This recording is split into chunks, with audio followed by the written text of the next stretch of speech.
Hey everybody, my name is Group Twos, and this is John Mongrel, and tonight we are back. We're back, baby. Not only are we back, we're level 2 back. So, super excited for tonight. Again, my name is Groupie, he, him, also playing character Woodrow, he, him, about yay tall, gidget and gadgety, and ready to fuck some shit up, and come up on a few new perks today.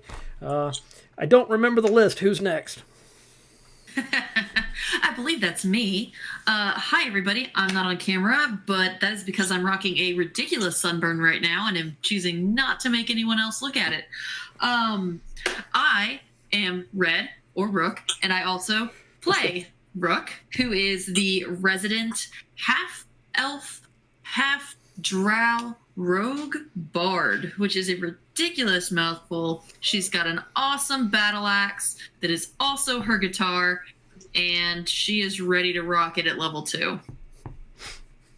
Red is too red for the camera. I am. I really am. Taking after my namesake a little too much. I believe I am next.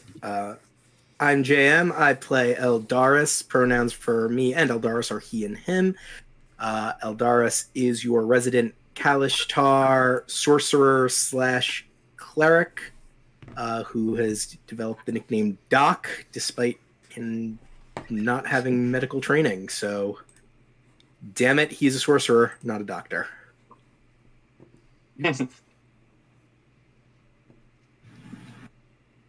All right, my name is Kyle. I am playing Nero, both of us he, him. I am the Warlock Ranger, who's kind of in the shadows if I can be, which is good for me and bad for you. But being level 2 now, and finally being with the party, it seems like I'm starting to open up, and kind of seems happy to have some friends. Although it looks like trouble seems to follow everybody around here, so who knows what we're going to get into. But glad to find out. Hello, everybody. My name is Spencer. I'm a he to him. I play Butcher, the resident robo-dilf of the group. I'm just here for a good time and abhorrently colorful drinks. And I'm excited to be playing. Absolute robo-himbo. And I'm George, or Gar Hero. Sorry. Huh? Oh, I was just making a joke. It's all you. I'm George, or Gur Hero, he, him. I'll be the game master for this session of Denizens, Social Paradox. And previously, the party avoided the mutant giant wasp as they found their way to the second floor of the Forge Meat Tower, where they heard blaster fire. They rushed to it, finding 3 of the mutant giant wasps attacking the Forge Meat Exchange, a bank where 2 women were fighting for their lives. The party defeated the wasp, but not before one of the women was knocked out. Eldaris rushed to stabilize her, but she seemed okay besides a paralyzing poison from the wasp's stingers. The other woman, a tiefling named Grief, discussed Ibukari's disappearance with Eldaris, as she was a friend of Ibukari's that he knew of. She nor the Peasants' Liberation Front, an organization that they worked for, knew where she went to. Grief did ask the party to help defeat the mutant wasp by killing their queen on the first floor. You all agreed to it, to helping, but first tried to crack the exchange's vault. Butcher and Woodrow inspected the door of the vault, determining it was protected by magical and mechanical traps, but the door could more easily, I should say, it's not easy at all, be removed if the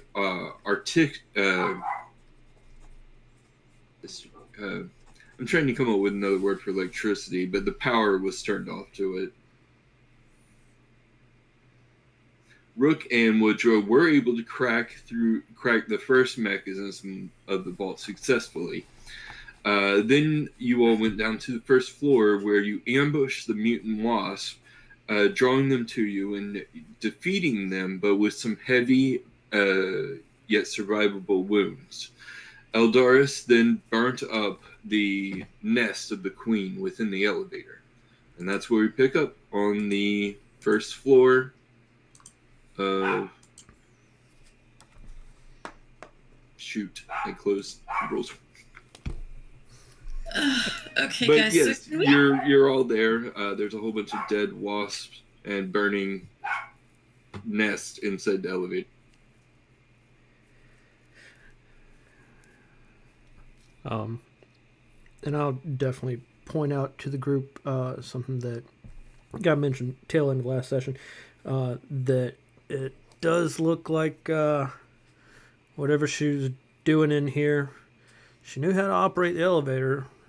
I'm not sure if that means she was not that far gone or even worse.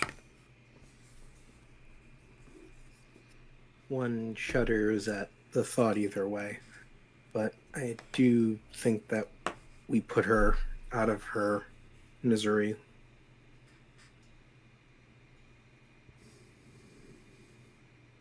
Speaking of misery, this smells bad in here.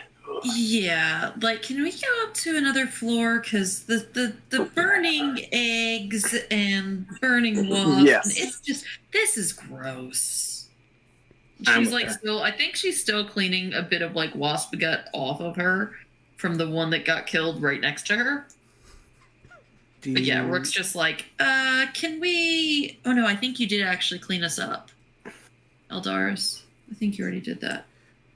But yeah, it stinks down here. I mean, we can check on Grief and her friend. Well, yeah, we need to let them know that we did the thing. So... And probably rescue her. I'm pretty sure her friend's going to turn. I disagree. Don't think so? I took a look. The poison is bad. It's just a simple paralysis poison, though. I didn't get any indication from examining her that she should, any mutation should occur. I think relaxation, a decent healer should do the trick. Also, to remind Butcher, you are also poisoned. Oh, sweet. GM, can I also get a quick reminder on something? We got through the first lock or seal or whatever on the vault, and you did tell me that was out of, I want to say 5? Oh, yes. I reworked it a bit. It's going to be a skill challenge of 10, right? You need 10 successes before 3 failures. I think I said 6 last time. Are y'all okay with it being bumped up, or do you want it to be 6 like I originally said? I mean, that's fully up to you. Yeah, that's your call. But that's a fun little percentage. Yeah. We'll leave it with 6. It's okay. But working on it, each roll will be an hour, and then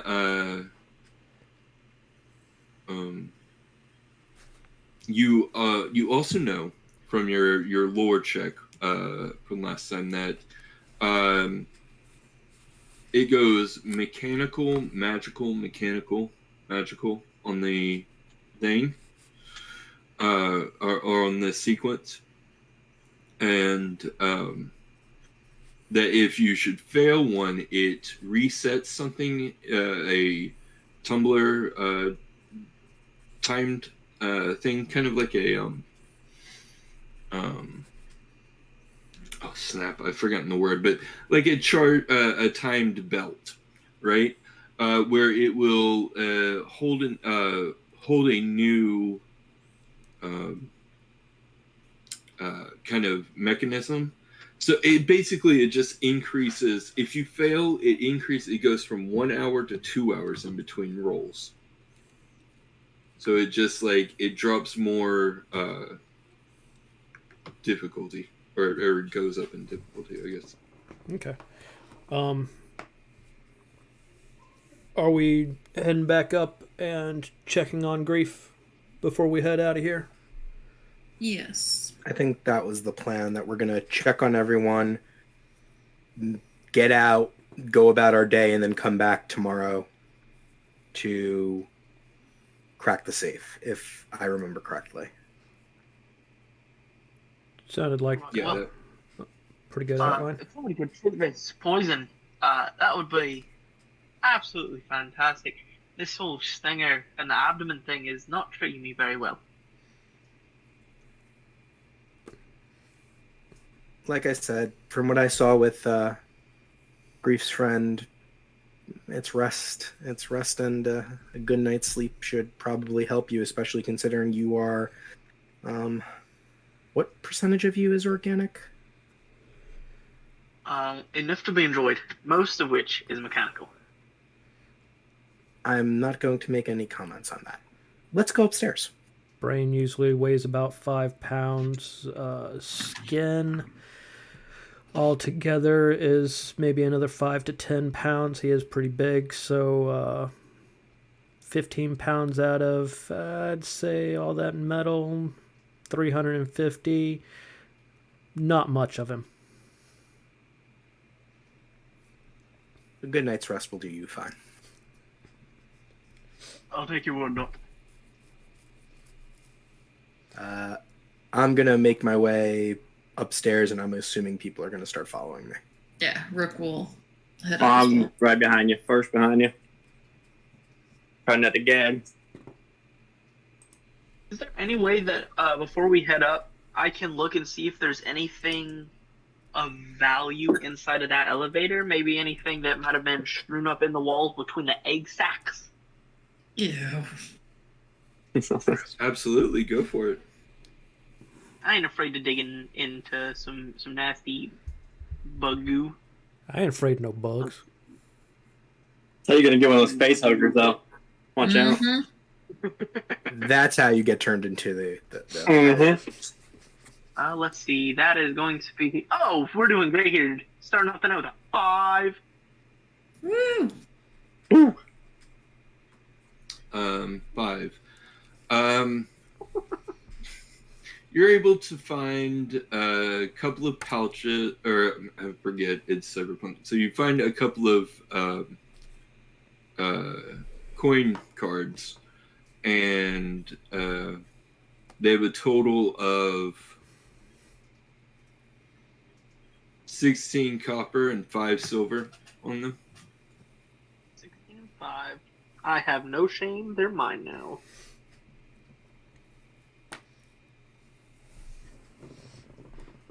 You also find what looks to be some sort of personal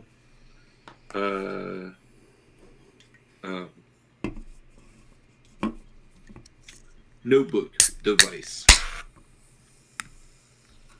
Almost like a log or a record. Yeah.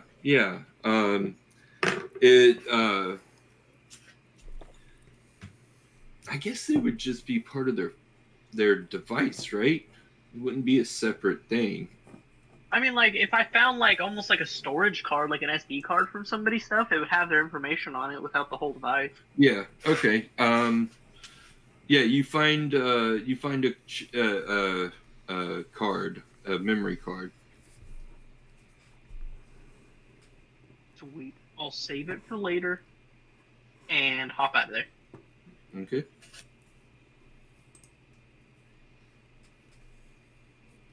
And then I'm just following the nerds up the stairs. Okay. So you all head to the exchange, where you find the lights are still. And heading into the back, you find that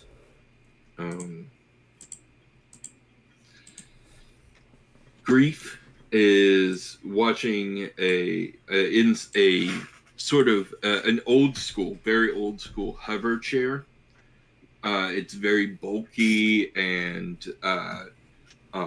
leans you at an odd angle. but she's really up close to this wide horseshoe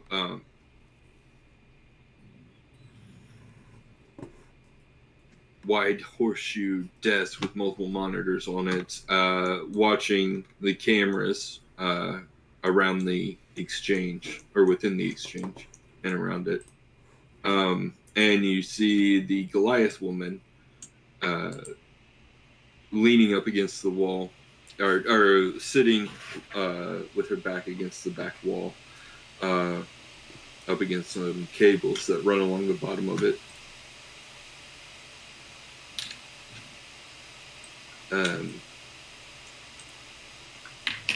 Grief opens the door for you all, right? The control room door, and you all can go inside.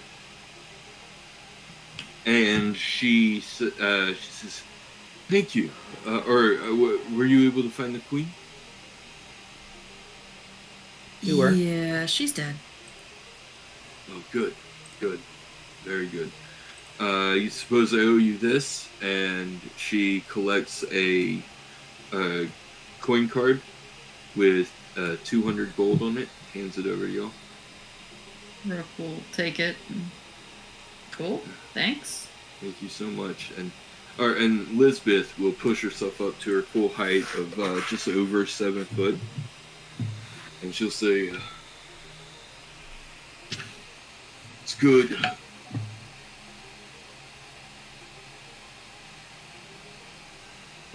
Thank you so much for helping us. It was really bad back then. If you all hadn't showed up, we'd certainly have been goners. If there's anything, she's kind of got like a bandage around her abdomen where the stinger went in, and if there's anything else we can do." Well, To help you were looking for Ibukari, right? Or, well, I forgot her accent already. yes. Any information you're able to provide on her whereabouts would be appreciated. I think I mentioned it, that she's my best friend, and I just want to make sure she's okay. Well, like the rest of us, I don't know. She kind of is looking between Grim and you all, and trying to meet your eyes, and she seems very, for those higher with passive insights, you get the sense that she's nervous about what she's very nervous, and it doesn't make much sense. She says, "Well, I don't know anything else more than the rest of the PFL.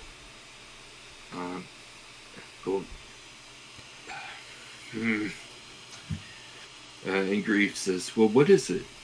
And she says, "Well, I don't know. It's just, haven't you noticed that Ibukari's the one that's been making sure we get the right information lately? Like, she's kind of been the leader here, if you hadn't noticed. She's the one that's always delivering the information from up higher up." And Grief kind of thinks on it, and then pulls up something on the screen, or the arcane hollow projection of the image, and you guys can see it in reverse on the flip side of it, as it kind of plays several moments of Ibukari arriving. Will you describe Ibukari, Eldaris? Sure. She is a red-skinned tiefling woman. She is usually wearing an eye patch to cover a missing left eye that she would have lost while she was in the facility, thanks to some experimentation. She is very much fire, in the sense that she is energetic, warm, friendly. So the social butterfly, the party animal, but will also burn you the second you get way too close. I'm sorry. You good? Yeah. Okay.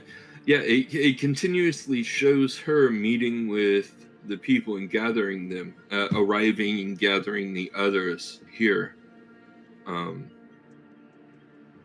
You see that most of the time it's no more than 9 people are here, but there are more that come and go. But it does seem like she is always the one arriving and gathering them with new information. And Grief says, I didn't really even notice. Has she accepted a position of more authority? I don't know. She looks at Elizabeth, and Elizabeth, well, I mean, the public knows it's, we take our orders from AI named Tulip, and we just, they usually come in some kind of video card or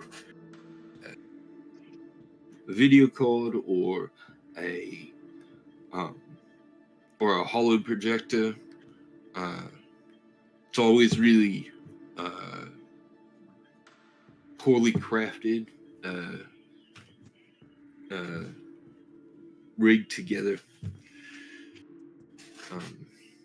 mismatched parts and the knot. And Grief kind of nods. Yeah, Ibukari is the one that's been bringing all the cards and the projectors. See? You got any of those cards laying around? No. Grief's like, no. We destroy them immediately after the information is distributed.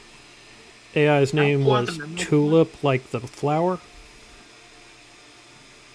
No, she cuts it before it shows Tulip. She will cut the video feed.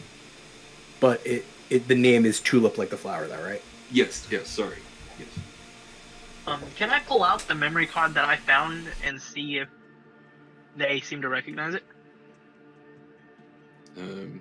As you hold it up, you actually recognize it. It's got this little mark that Ibukari would, like her little signature doodle.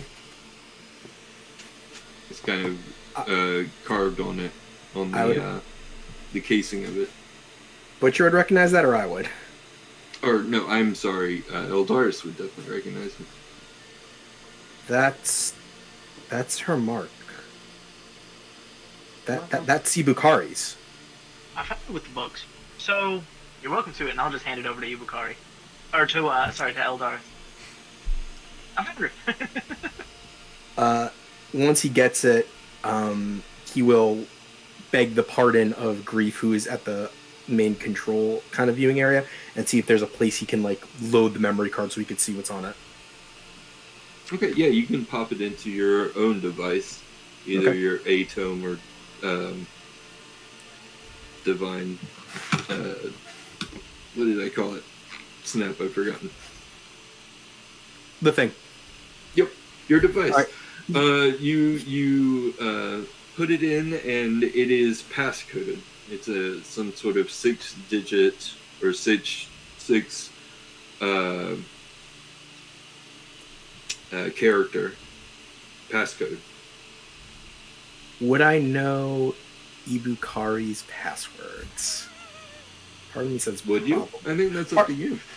Part of me says I'd know her go-tos. Okay. Just for being around her as long as I have been. But that doesn't mean this necessarily is protected by that passcode. So. Okay. Well, you want to try them? Yeah, let's try it. Okay. Yeah, it works. And there's only one file in it, and it is labeled Tulip, but in Leet speak.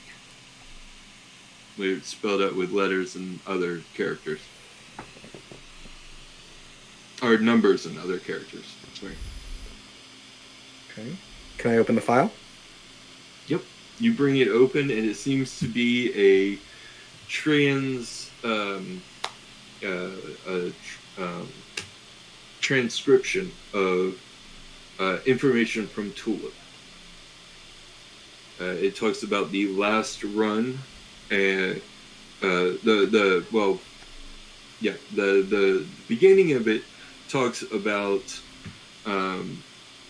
when she was meeting, like the first time she met Tulip, and then you scroll down to the latest information on the document, and there's talk about her Tulip's instructions to hit the arcane reactor energy line, the arcane line into the city a couple of weeks ago. She has coded in there some what you suspect are names, some sort of cipher.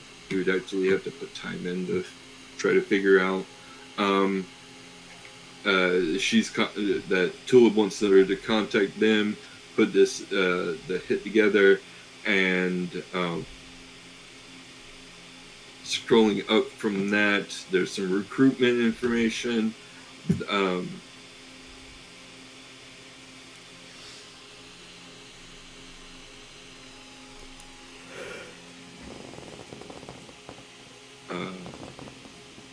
Recruitment stuff, and then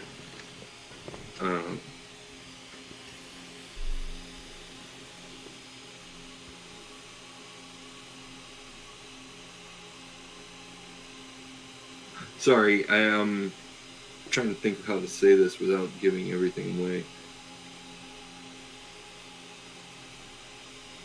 There is a note before the recruiting, so the third from the newest post in it. There is a note that Ibukari is being watched by a tall figure, followed by them. Notice the figure again.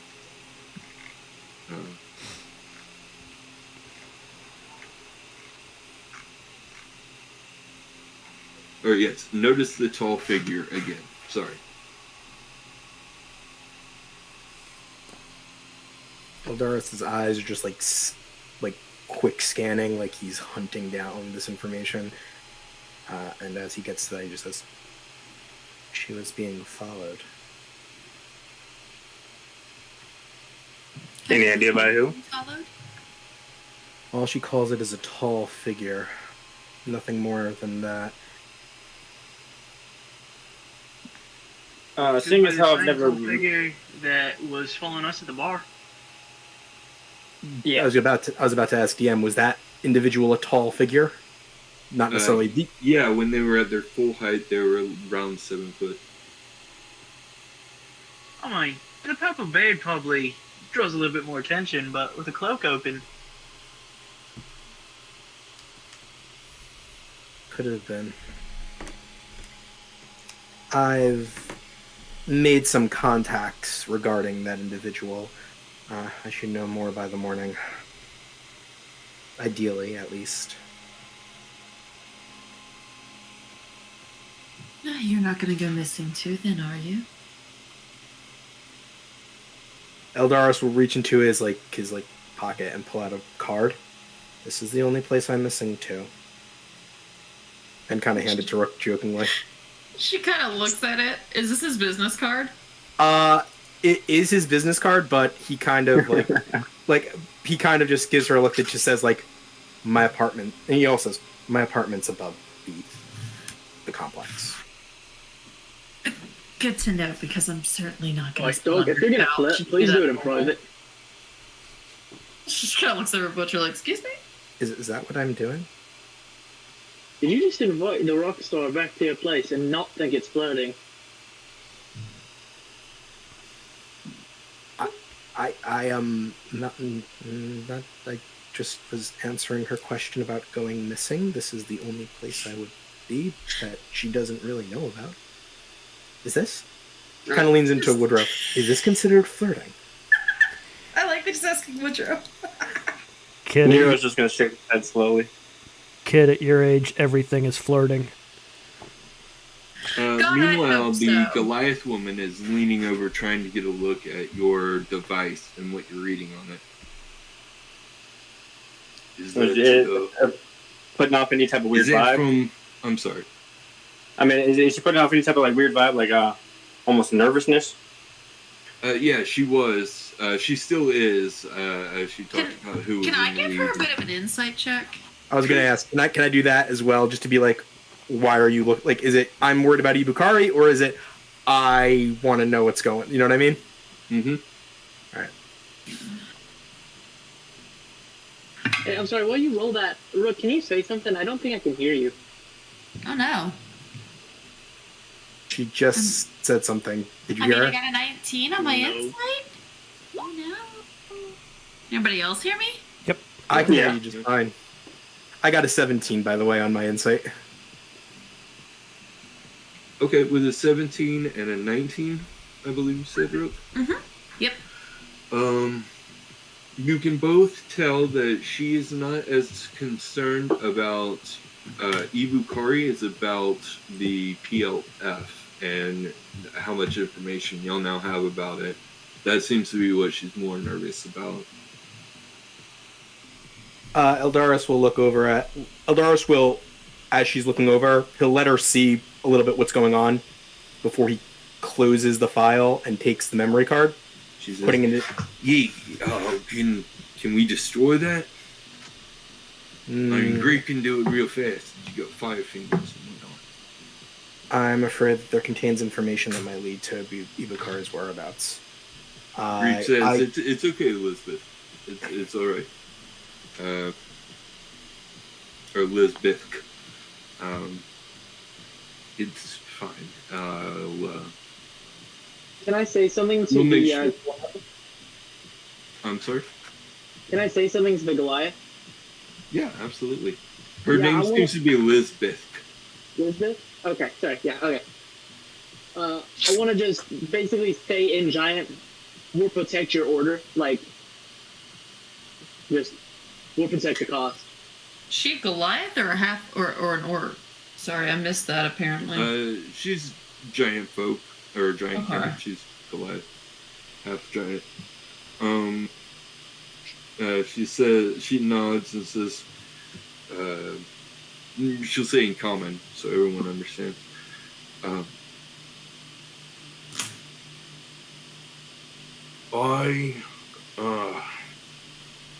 I'm just worried, the knights will do pretty much anything to get their hands on any of us. Yeah, well, none of us are them.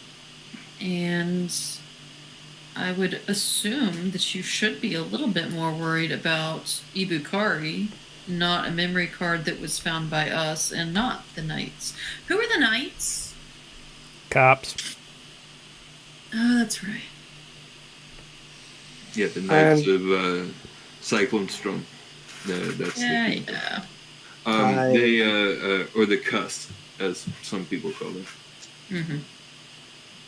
I understand. I'm sorry. Oh, good. She says,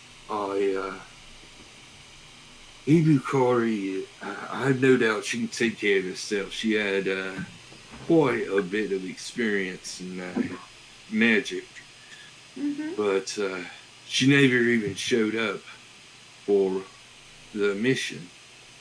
So it had to be sometime before that, How long She ago gave was us the mission information. supposed to be? I'm sorry? How long ago was that mission supposed to be exactly? A few days. Almost 3 days ago by now.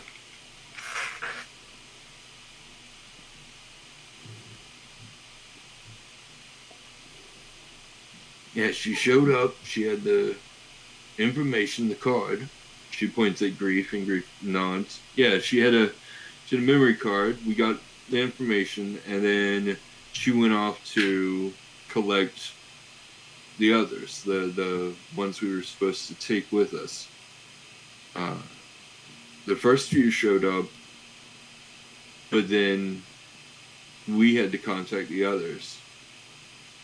I think that's how they found out that we were, unless they got Ibukari, and that's how they found out and attacked it. All we know is that supposedly only 2 of our people survived. We don't know who they were, but they're in the Custis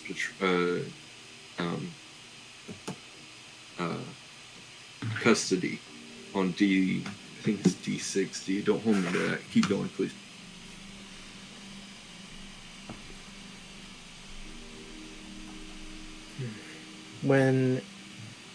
When she gave you your information, what was her general disposition?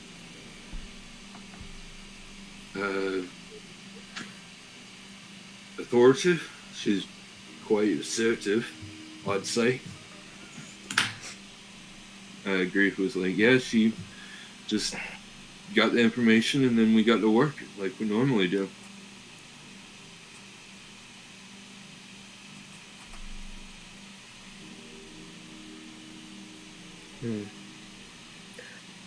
I'm beginning to fear your hunch might be right, that something happened in between her contacting the first group of people and the second. I'm sorry. I know her. She would try and make sure the mission was completed. Yeah, it's the D70 bastion, the precinct essentially there on D70.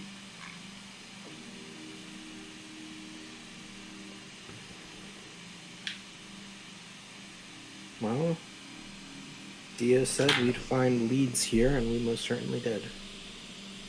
I don't think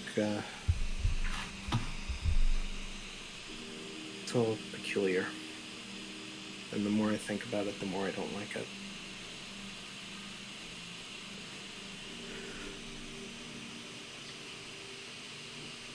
I'm gonna tap Eldaris on the shoulder and ask to speak. I want to pull you aside and speak to you for a moment. Of course. Just low enough so that the other members, like the other people, not the members of our party, but Elizabeth and the other member of the Resistance can't hear. As Butcher goes to pull Eldaris to the side, Woodrow will go up and talk to Grief and Elizabeth for a second, so I can kind of pull their attention first. Nero is just going to stare at the computer monitors if I can get a good look on it, just to kind of back ourselves up in the meantime while everyone else is doing that. Right, Doc. I know Ibukar is your friend, but we don't know if this tall man has any powers. If he has any enchantment, it could do what happened to me after multiple times in fights been turned against my friends. She might not have been in control of herself in turning this information. That's definitely a possibility. If we happen to find her, we might need to be on our guards. I just want you to keep in mind that she might not be herself. Well, and kind of little like brave face smile. Saying, me and her have been through far worse things than you can imagine. If I believe, and I'm all for helping her. I just want you to know that the powers over the mind, they can turn you against your best of allies. Oh, I know. Powerful allies make even more powerful enemies. I know. So, we must be careful, tread carefully, definitely. But I will stop at nothing to ensure that if something has taken control of her mind, that the hold on her is gone and removed, and that whoever did put a hold on her has a very, very short life expectancy. The very warm smile. I'll follow your lead. I just want you to. I just wanted to make sure that was brought up before we follow the leads of the people she gave information to. I believe it was once said that sometimes the best way to discover the trap is to spring it. I am more than willing to spring this trap because, like I said, I've known her since. Well, I've known her for a very long time, and he says, just a smile, kind of pats Butcher on his actual arm as opposed to the metal one. Very very again, not just very friendly like, and will make their way back to the group, I suppose. Unless, Yeah, right before we head back, I'll just tap my arm and say, "A little slim is worth a good friend." I'll follow you. And just with like a finger on his left arm, the metallic one, Eldaris will just kind of give a little nod as we go back. While I'm talking to Grief and Lisbeth with my glove, I'm going to make a little projection of a map showing the area surrounding my shop. Listen, y'all need things, y'all need to offload things. Contacts are always good to have. See this corner right here? It's my shop. Swing by. You can fucking come check out or, fucking offload something if you end up with something, too hot, want to get it off your hands. I am doing the equivalent of handing them my business card. I'm showing them where I'm at and how to get a hold of me. Yeah, I'm sure you can just send like a ping, like a pin or whatever it would be in this. Yeah.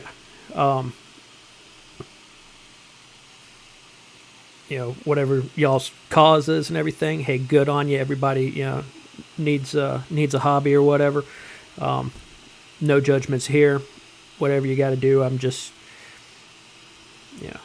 do be aware though. A lot of gangers come through my place, so if you want to avoid them, keep a lookout down the street before you knock on the door.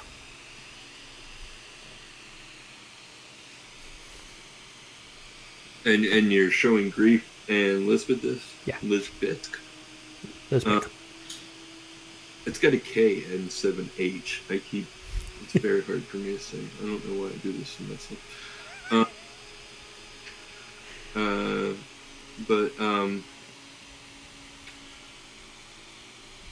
They say, Grief will say, we really appreciate that.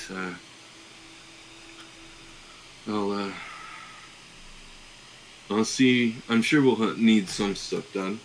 We don't usually go outside of our organization, but No, that's fair, and I'm not trying to bring heat on my place or anything, but I got a wide range of talents. I can work with vehicles, I can work with explosives, I can work with some AI if that's something you got a use for. Plus, got a few connections. I can offload stuff that you don't want to hold on to. So it's always good to have the technically proficient in your back pocket. Plus, I do a little bit of community outreach, helping hook up power and everything. So if you got something a little bit more low key, give me a call. Lisbeth will say,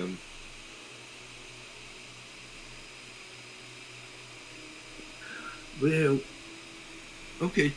I think this could be really good for us in a couple of ways.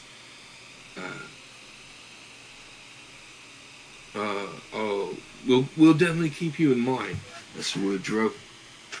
Sounds good. Again, thank you all for helping us. But it's starting to get late. Yes. You're telling me. I recommend that we all find our places of repose for the evening. Oh, if you like, you could set up in one of the offices, and we can remote control lock the door from here. I should probably be getting back to my home. I have clients tomorrow morning, but I do appreciate the offer. You can see that Grief's like, I don't know about that. Thank goodness he passed. I've spent the last 20 years sleeping in a hammock. I can't sleep on the floor no more. Sorry, kids, but too old for that crap. I'm ready to head out. How about everybody else? Yes. I don't pay rent for no reason. I'm going home. I'm sorry, I missed that. I said I don't pay rent for no reason. I'm going home. True. Before that, though, hearing the sales pitch that Half Pint was giving to the other ones, I want to send him basically a digital mock-up of that weapon that we had talked about before the campaign. Like, I know you're technically and tactically proficient. Any idea if you could work on a simple machine for me? So, as you look at these schematics for this weapon, Butcher, go ahead and describe it. Yeah, once you see it, at first it looks almost simple. You see it's just a blade with a chain around it. But as you look more into the hilt, there's a trigger that runs along the guard and a motor that exists directly within the hilt that runs off of arcane power. And with a simple pull of that lever, the chain extends into sharpened blades that run around the outside of the blade, making it what I lovingly call the chain sword. A perfect tool for a butcher. Sounds pretty badass. DM, can I use my Artificer's Lore to see how long it might take me to make something like this? You think it could be up to 10 days to probably produce something like this? It wouldn't be very powerful. Certainly not a power like it could cut through someone in one kind of strike. Right. Not in that time frame, but you could put together a prototype or mock-up in like 10 days by yourself. Boy, you give me the money, I'll have this up and running in a week. Oh, I like that. You're a sick fucker. I like that. You think I was born with the name Butcher? It was earned. Perhaps, you think you would only need about 50 gold to get some sort of power supply thing from Yeshua? Sorry, yep. Yeshua. Or you might find something at Junkrat Tom's, but you have all the other supplies for it. Cool. Yeah, man, 100 gold in a week. I can make that work. It'll take me a moment to come up with the funds, but the power behind that trigger, it's well worth the money.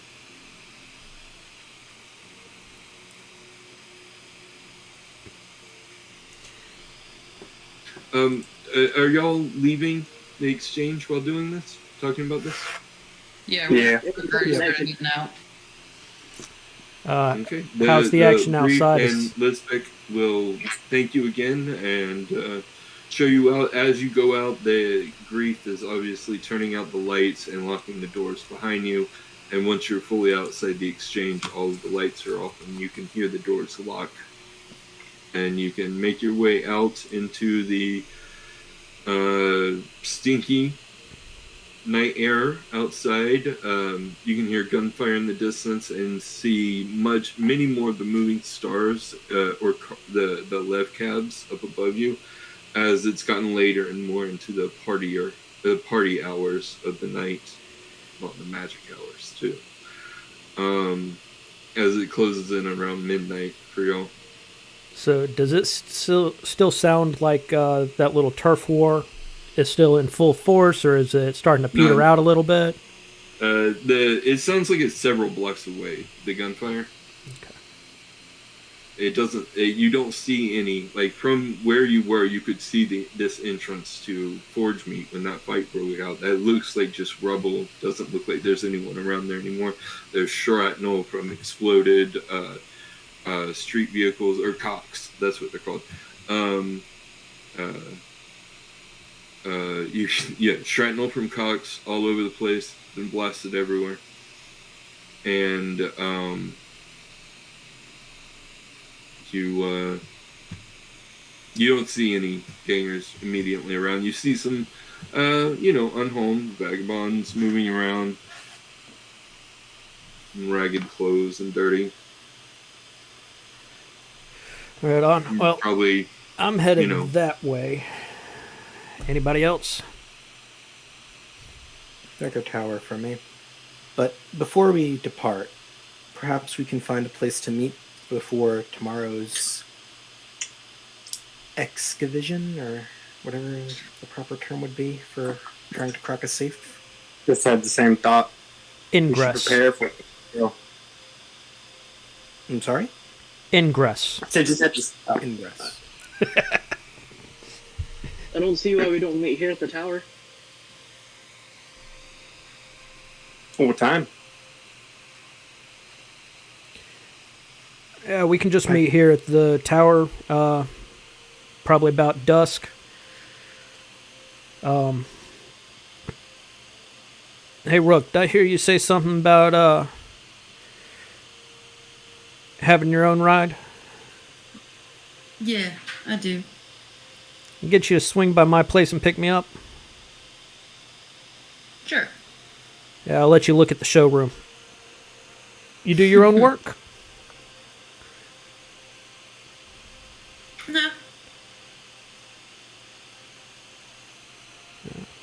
Well, if you're in need of good mechanic, and I go right back into sales pitching. She just kind of chuckles and goes, I thought you meant cybernetics. I do work on my own bike, but if I ever want something a little crazy, I'll be sure to let you know. I always like a little bit more power between my legs. Handy to have, especially if you want to go fast or far. Exactly. And hell, if nothing else, I can clear out a bay and let you use the hoist. Oh, that'd be great. Yeah, swing on by, grab me around dinner time. Sure. Word. How late do you eat dinner? Is that an early bird joke? Did you just call me fucking old? I mean, when I have dinner, usually not. I mean, different people eat at different times. I figure if we're all She's gonna kind of wide. meet back here at the tower at around dusk, and come by about an hour before that. All right, I can do that. While they've been talking, Nero, you've noticed there's some odd tracks nearby. They don't have a foot or a boot. They seem to be multiple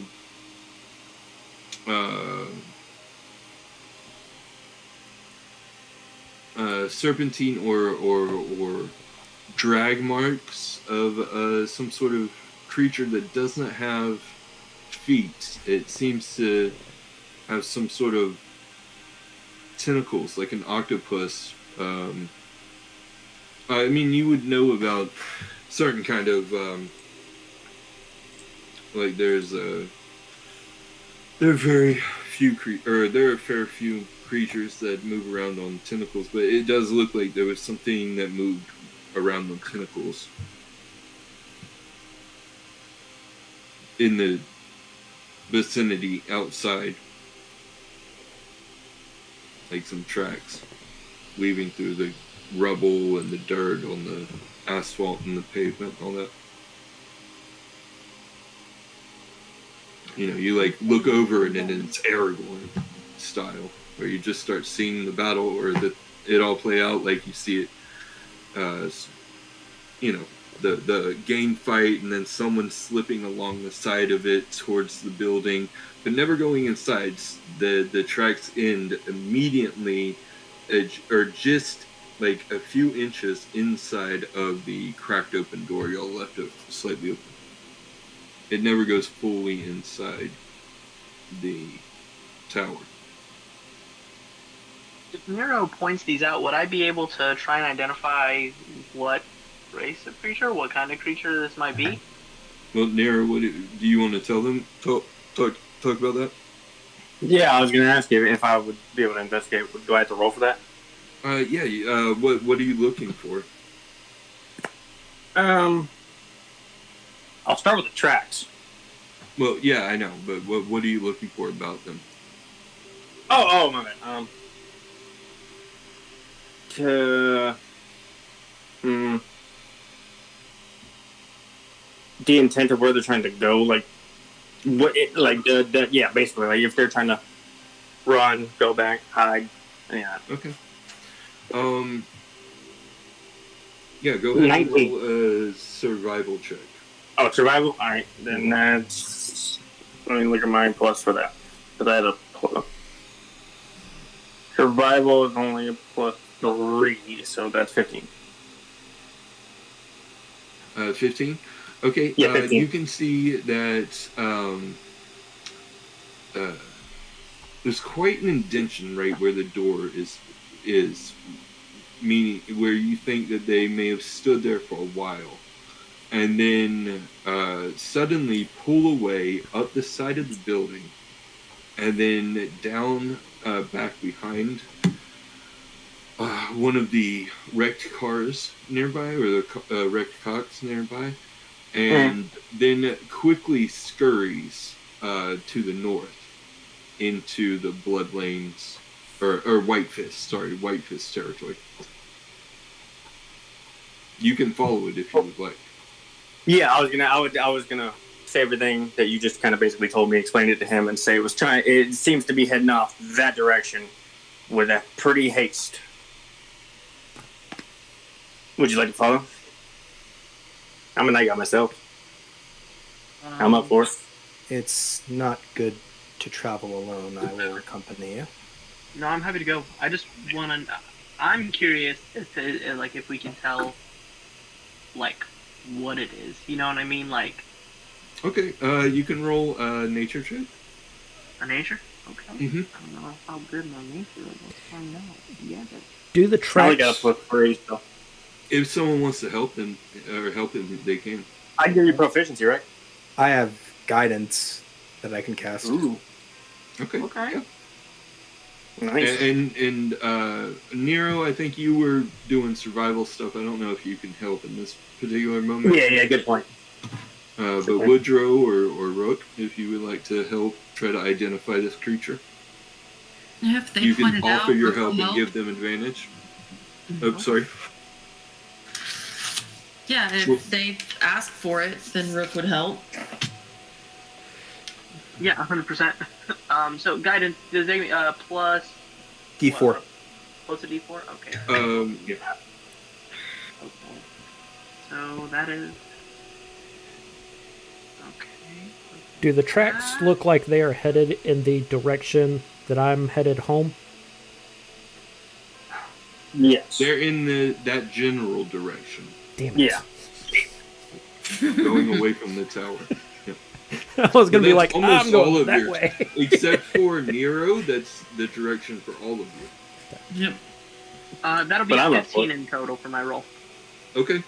15 total. You think this could be multiple things. It could either be what is known as the Mind Scourge, or it could be what is known as a Roctopolis, which is a land-based octopus that can blend into rock formations. Or a Mind Scourge are ancient creatures that live in the sewers, the waterways, the catacombs, the ruins. Usually a few of them at a time. They have tentacle lower bodies and tentacle heads, various depictions of them. But they have tentacles on their head and tentacles for legs. But humanoid arms, purplish skin, usually have some sort of, or they have some sort of ability to affect people's minds. Like you've heard stories about them paralyzing people with a thought, with a glare, and then eating their brains directly from their skulls. Ooh, Indiana Jones That's style. cool. Okay. Yeah, obviously I'm going to share that with the rest of everybody and say the information that was just relayed to me. Yeah, Sounds like to get a bit gruesome, they use their tentacle faces to crush the skulls and suck it out with their mouths. That's the part I focus on. You guys are like into intimate detail. DM, with my secret background, shall we say, I'm assuming mind scourges might be something I am very well aware of. Yeah, they're very, very rare. Like maybe once a decade there's a colony found, and they're usually 6 or less. Okay. At the mention of mind scourge, Eldaris's lips just tighten, and just like nods. Yeah, both of you would also know they use other lesser versions of themselves that look very different. Like there's brain puppies, and there's also there's psychic ooze that they use as kind of their memory banks. They're sometimes found. They create their own sentience by absorbing the memories of other creatures. Psychic Ooze is actually the name of my cake cover band.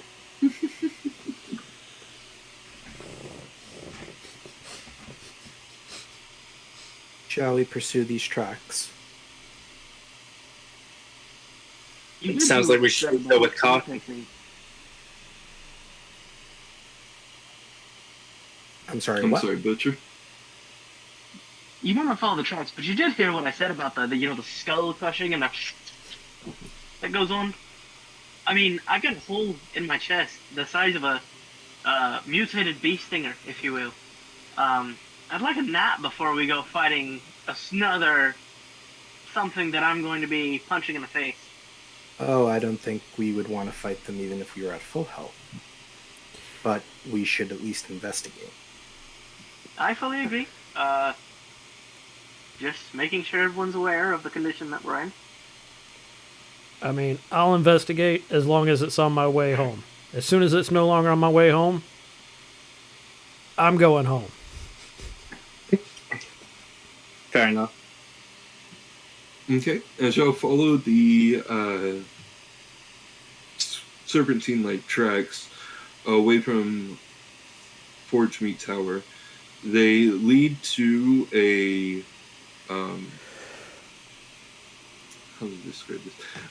It's basically a New York subway entrance, but it's a catacombs entrance. It's a large, wide ramp going down into the earth with a rusty iron fence around it that is decorated with a few statues of Cyclone Strum knights, giant knights from ancient days. They wear like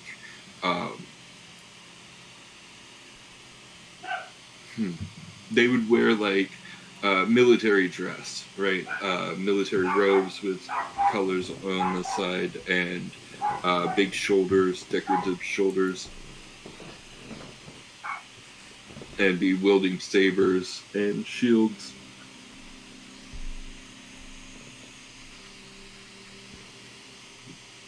But yes, very old, thousands of years old. They're covered in dirt, grime, graffiti. The walls within going down into the catacombs, same. But the tracks lead down into it. As there are like maybe 20 or so public entrances to the catacombs for anyone to be able to go down and go with their people. Once we get there and see where they're leading, I'm gonna kind of put my arm up in front of Nero, kind of blocking him and just kind of whisper to him. Given the events of tonight, I do fear our travel might have ended here. We're in no condition to go further. I starting to sense the same type of thing. Is it really worth it at the moment? I mean, Especially with no plan. And no Wh- breast. whispering to Nero at this point. I think it's always worth it to do good, but it's not worth it to get oneself killed for no reason. You say that. Will you roll a wisdom save? Me? Or me. Yeah. Oh, that's fine. Eldars. Okay. I have advantage on my wisdom saves. While you're doing that, I'm going to be looking back at the party and then back at him, really contemplating what he's saying with agreements type Oh, nod. that's Constitution. That's the wrong one. Go ahead, Nero.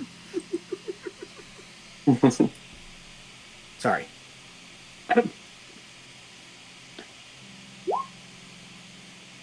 $14. Okay. Well, I'm going to have to agree with you then, my friend. Eldaris, you feel your mind quickly running through all of your memories.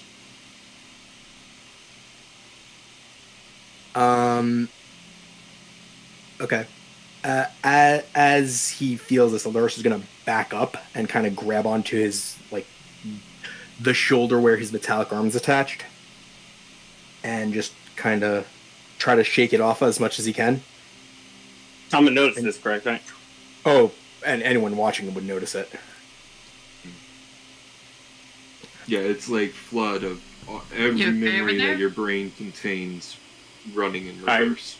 Nero's going to be like, hey, everyone, hey, we got something going on. Turn to him. Can I You alright? make a perception check and see if I see anything that might be doing something to him? Yep. Yeah, same as me, if you can't. Like, just scanning, like, Mm-hmm. Go ahead.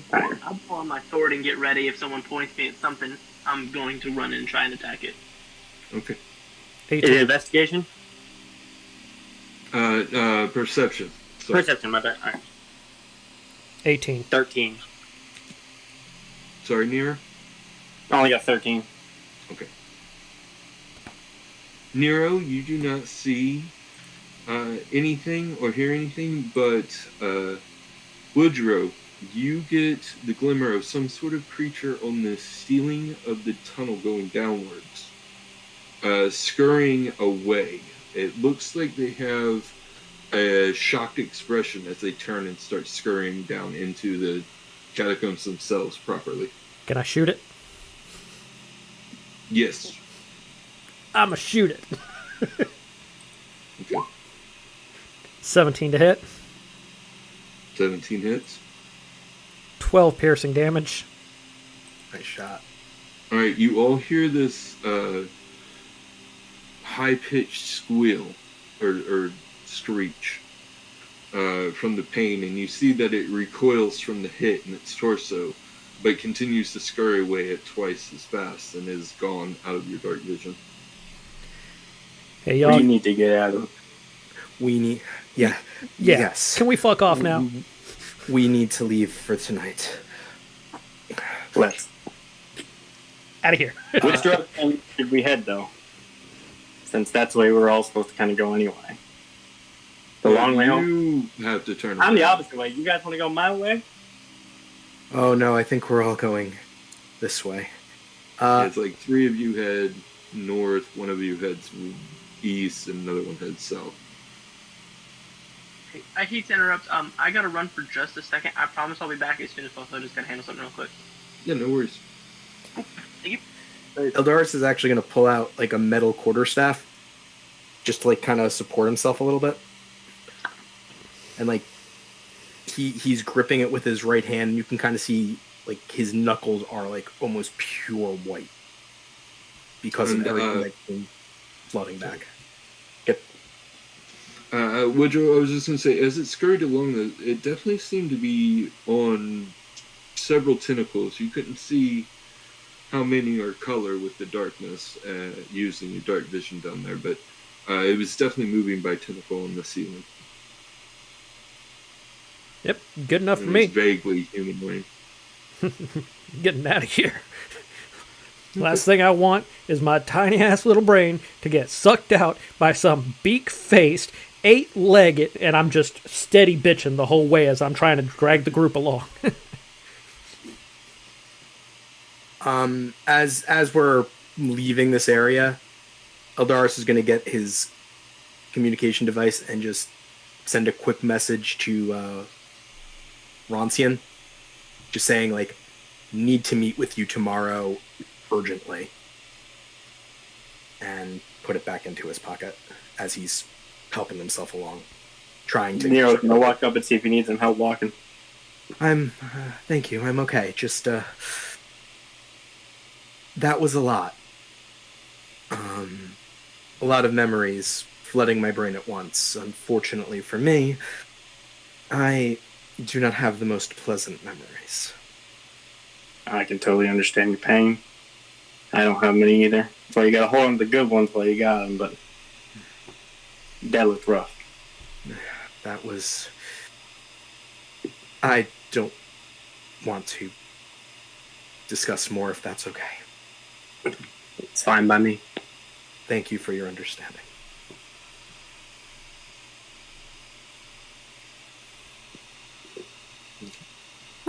Is everyone else all right? Everyone can manage. Is there a optimal way we can get everybody home? Y'all don't worry about me. Once I get within a couple of blocks of my place, everybody knows me. I believe Mr. Butcher and myself live in Decker Tower. Miss Rook? I know my way. I'll be fine. Very good. I do apologize if I scared any of you. I'm looking forward to seeing you all at dusk tomorrow. Yep, see you soon. Hope two of y'all feel better. I guess as we start, like, splitting ways and waving off and everything. See you tomorrow. I think as she walks off, Rook kind of tucks the business card from Eldaris into her shirt. And just kind of, as soon as she's out of basically sight of the group, even though she's got her back to them, she will activate her party favor and essentially change her appearance as she goes. Okay. Well, what kind of appearance do you go for? Just basically the most mundane looking, like elven person, like brown hair, brown eyes, very generic, still in her same clothes, but just very, very generic looking as she heads off. All right. Okay. So Rook and Nero break off from the group, going away from them to the west and south, respectively. And as Butcher, Eldaris, and Woodrow walk north, eventually they split as Eldaris turns west. Or not Eldaris, sorry, Woodrow turns west or east. Yeah, east. And then as you're arriving at your shop, Woodrow, you see a shadowy figure in black stealth gear, like a moderately plated body armor, full head to toe body armor, slightly plated, standing just beside the door in the shadows. Like, you don't make him out until you're right there next to him. Closed. Come back tomorrow. Their visor slides back, and you see a woman with 3 red streaks from forehead or from hairline to chin, tattooed down her face, and she says, "You know why I'm here?" Yeah, come on in. Message got to you fast. Yes. My name is Webb. I have been sent by Shivor to collect you, one way or another, for a meeting before dawn.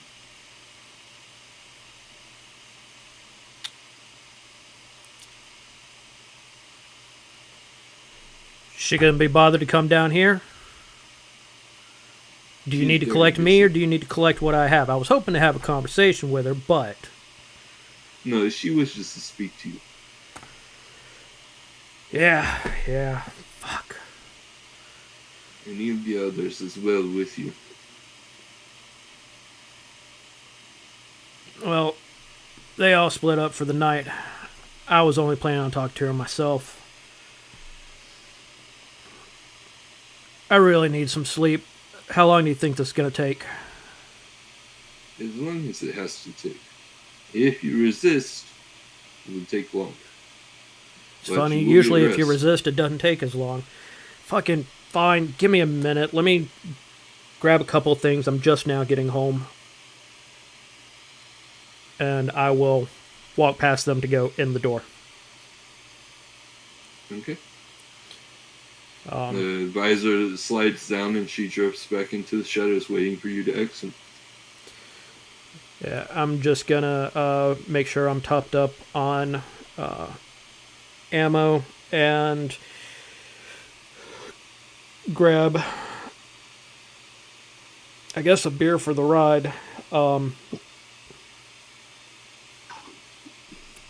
And I think I wanted to... Nope.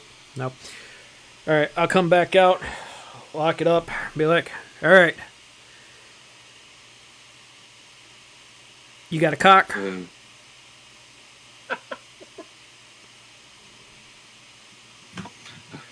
She nods, coming out of the shadow, and you see, or you hear a bleep bleep as the cock unlocks and the lights turn on. It was hidden over in your junk, around your, or you're not your junk, but you know, your down the alleyway. Your junk.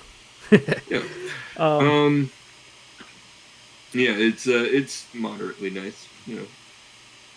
That's fine. So I will get in and be like, look, I was really coming home to go to bed, so I'm going to go ahead and nod off. Just wake me up when we get there. And within 3 minutes flat, I am old man snoring in their passenger seat. Okay. Butcher and Eldaris, as you're arriving at Decker Tower, a car flies by going into the parking lot. You swear you see a snoring Woodrow in the passenger seat.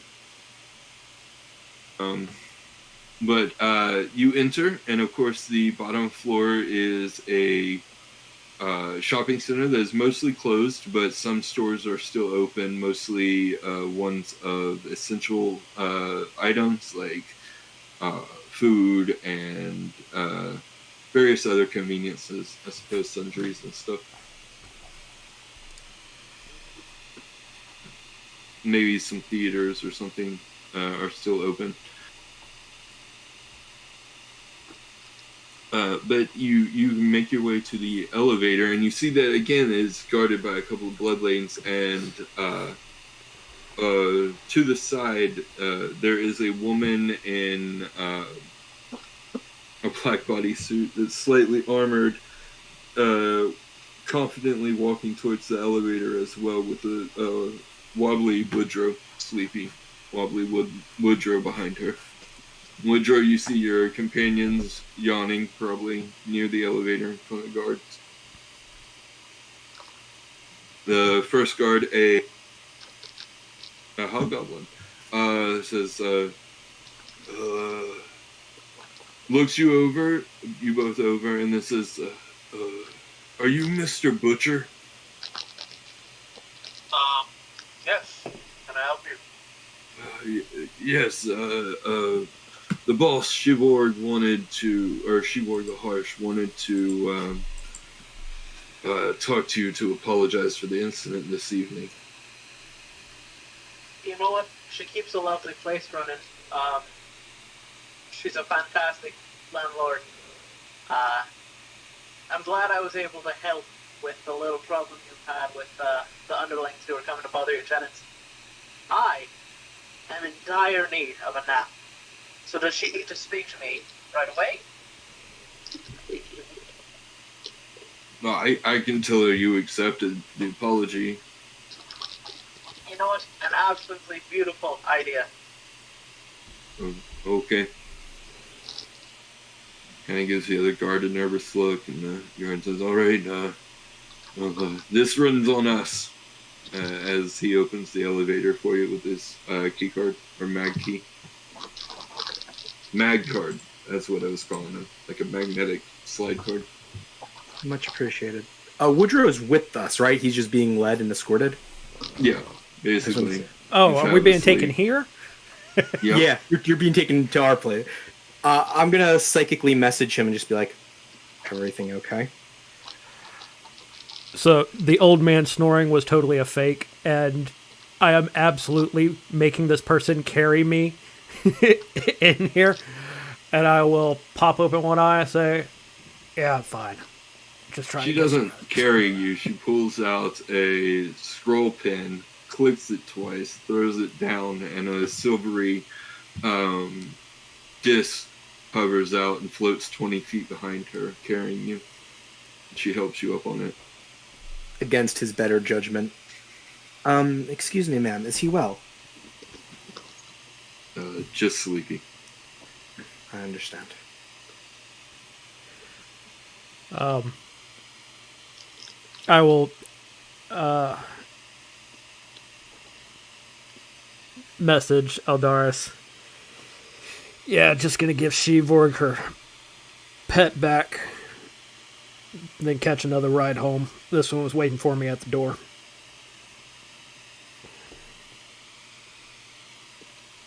Just responding back. If you get into trouble and can sneak to floor 16, that's where I am. I'd rather know what floor Butcher is on.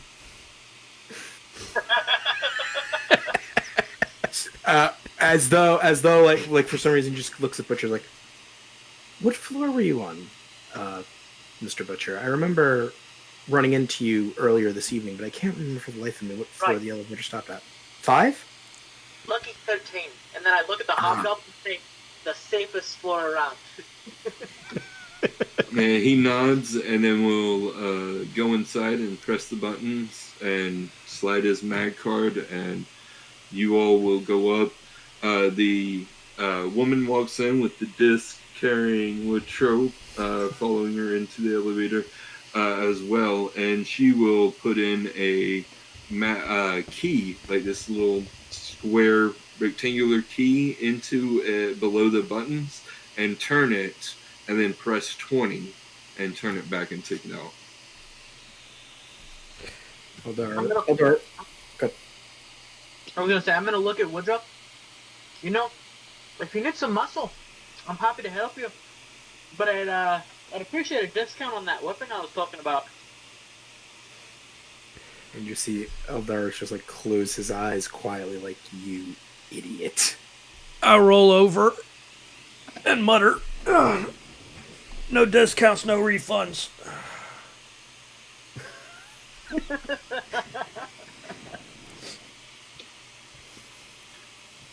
And if you see the woman look between them and you, and then just go back to staring at the back of the door. As I went to roll over, when Butcher asked me the question, can I catch which pocket she put the access key into? She put it into her suit. It seems to have, slide compartments. Copy that. But yeah, you could have seen the general area. Would have been a right hip. Right hip. Okay.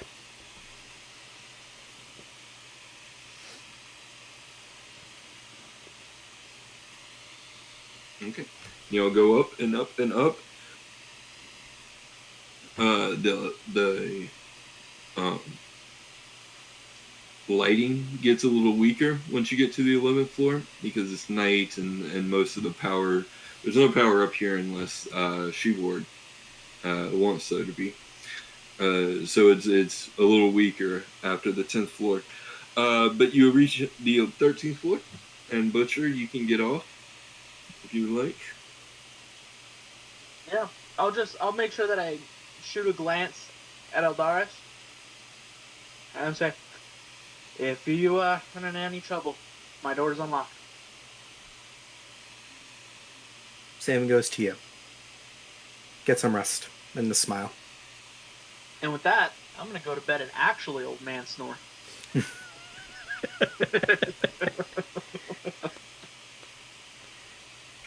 Okay, so you go to your room. The elevator continues to go up to the 16th for Eldaris. Just one more psychic message to Woodrow. You sure you're going to be okay? Woodrow farts. Eldaris kind of just rolls his eyes as he gets off on the 16th floor and wishes everyone in the elevator a pleasant evening before going to his apartment. Okay. The door closes again, and Webb, the woman in the armor, leads you up to the 20th floor, where it dings, and you are let out onto C20. Fully lit up, arcane images of various stores, dragons flying through fire,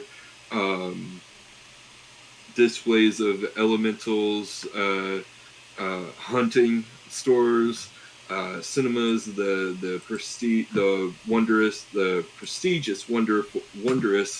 arcade, and the tavern. And she leads you towards the tavern. Inside, When I feel the discs start moving again, I'll go ahead and give a big stretch and crack and pop a little bit, and then sit up with my feet dangling off the edge of the floating disc and kind of take everything in. as you're approaching or going towards the tavern, you can see the C20 Bastion, the precinct for the knights here, on C20, but you have to pass it to get into the tavern, and you notice that there's no line of sight from that building to the tavern. But inside, the tavern has 3 sets of doors within the front. One is 30 feet high, one is 20 feet high, and one is 10 feet high. And the woman pushes open the 10-foot high one as a giant passes by you. Flaming red beard, long red hair, a bit of a receding hairline. Say, hey, watch it there! And she pricks him with her thumb, and he starts to tumble, or like a nail or a blade along the thumb of her armor. And he starts to tumble outside through the 30-foot door and crashes into C20, and you can hear people calling for police, or for knights, or marshal, which are kind of like the firefighters and or EMTs. But inside, you can see that the floor of it is set up with tables and booths, and both for casino and for dining. But the edges of it are these large, I don't want to say cubbies, but massive booths, we'll say, with walls going all the way up, as the building itself is, or the interior is about 40 feet high. And these booths are set up for larger creatures. You can see a gold dragon off in one booth drinking with some fire elemental. You can see giants, like some stone giants, pouring over text and milk. So, 2 things here. It sounds like there's actually people in here, like it's pretty busy.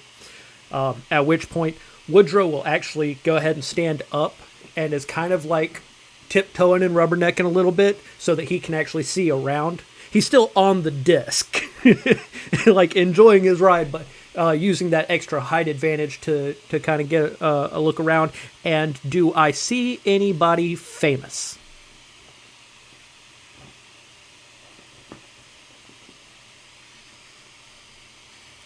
What was that? You do see someone famous. Fuck yeah, I do.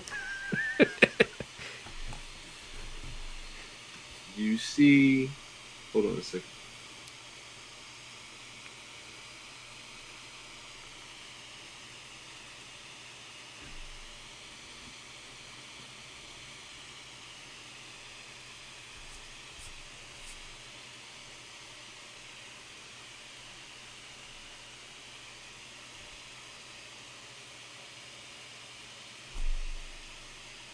Huh.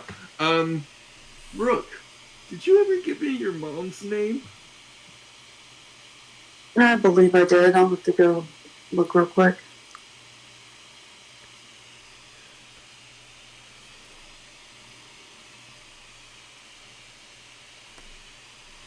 Oh, As a yes. side- You see Gwen Esther, or Gwen Estrie. Yes, Gwen Estrie. He seems much younger, by the way, and he's human, not elf. She is most definitely sun elf. Sun elf. Or no, I'm sorry, moon elf, right? Rook? Oh, I'm so sorry. I wasn't expecting a Hi, Elf. High elf. Got you. The highest of the high elves. So like the blonde hair, white alabaster skin, orangish eyes, or something like that. It explains a Yeah, couple like things. ice blue eyes, pale skin. Looks like the sun's never touched her ever at all. Makes me jealous.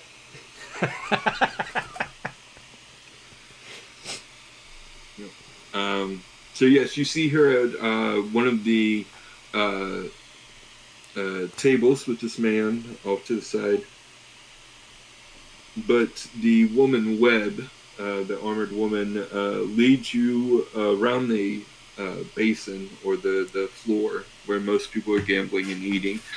Certainly, the humanoid or medium-sized people, medium and small, are eating and gambling. But leads you past them, past the few bars, and towards an employee-only door where she uses that rectangular key again, and puts it in, unlocks the door. It just slides open. She takes the key out and walks in with the disc following. I'll go ahead and let her know she can have her disc back. I'm awake now. Okay. She says it's just less an hour. Oh. I mean, no reason not to put it to waste, and I'll sit back down on it with my feet dangling again. Okay. She leads you through some corridors until she comes out to a large double door that has two heavily armored guards with like actual power suits, like greenish or no, reddish power suits. Protecting it. They give her a nod, she gives them a nod, and then the door opens, and on the inside you can see a lavish office with fake plants, miniature, playing around on the ground, and the shelves and stuff that are built into the wall displaying trophies, plaques, video holograms, and pictures of Shevorg in various momentous points in her life, meeting lords or barony, parts of the barony, guild masters, and other things. But around them in the floor, you can see a whole bunch of miniature animals that are about 3 or 4 inches tall, like an elephant running down towards a couple of lionesses that are running away. But they're no bigger than a toy, but they're living, breathing. You know that this is a very expensive technology, that each of these is many thousands of gold. To engineer one of them, it's like 2,000 gold. But there's a good 30 of them playing around in here for all kinds of animals up on the shelves, like an orangutan, a little 3-inch orangutan swinging around on trophies on one of the shelves.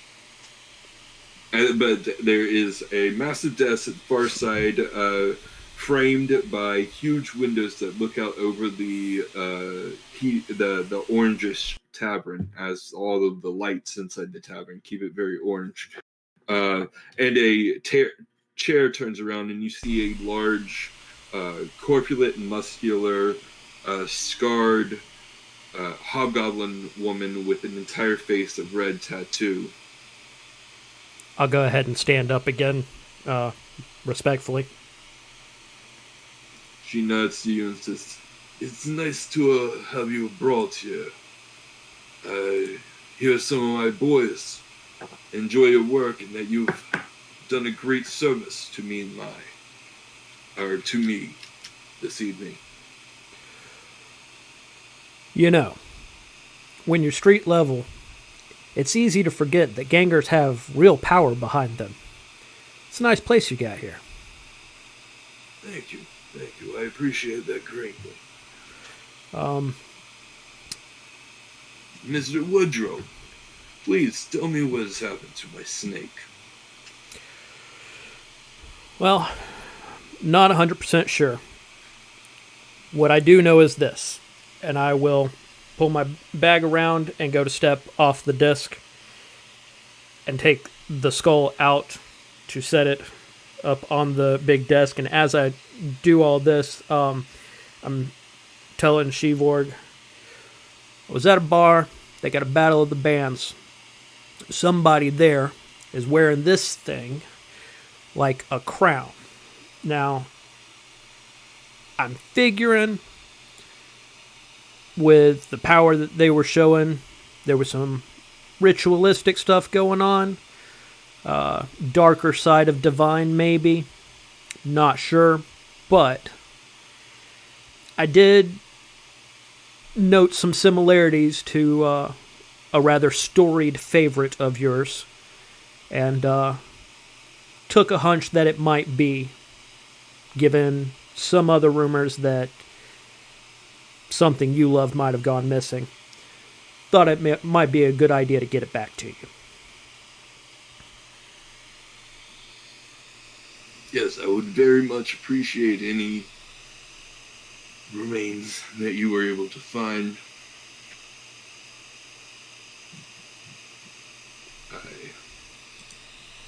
Do you, hand it over? I set it on the desk. Oh, okay. Sorry. She looks at it and kind of stifles her sadness, and you can see it turning to anger, and she says, "Tell me, who did this? Who did this to my pandemonium?" I will tell her about the sibilant proclamation and describe the band members. And I'm sorry, this desk is absolutely massive. Do you mind if I step around the side to talk to you? Of course. Yeah, and I'll come to the other side of the desk. And while I'm talking to her, I also just kind of want to take in anything that might have been hidden back here, like the hanging shotgun under the desk trick or anything like that. Yeah, well, she kind of rolls her chair over to the side. Okay. To meet you, so that you don't get a look behind the desk. But you do hear a small caw, and you look over to see a miniature giant eagle fly off of one of the shelves and land on a perch that's set up on the desk. And she says, please, tell me who has done this to my pandemonium. Or no, you just did. Sorry. Tell me. Do you know how they came to have my sweet pandemonium? I'm afraid I don't. All I know is the condition I found the remains in. Like I said, I was just hanging out at a bar. No, you have done me a great service, and I will owe you for this. Please, take this in exchange for your service to me, and she'll put a coin card in front of you. It's not much, but I am deeply grateful. Please tell me, could you do an investigation? I would double what's on the card. Should you find whoever took how they came to have my pandemonium.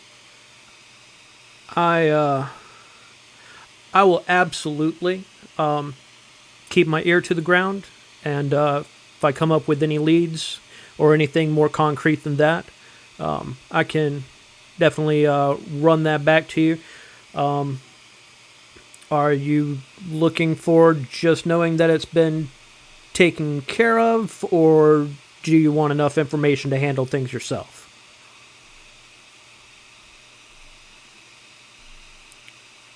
And I'll just point out that I have made no move for that coin card yet. Mm-hmm. Whatever you think is appropriate at the time. Yes. I can use some discretion there.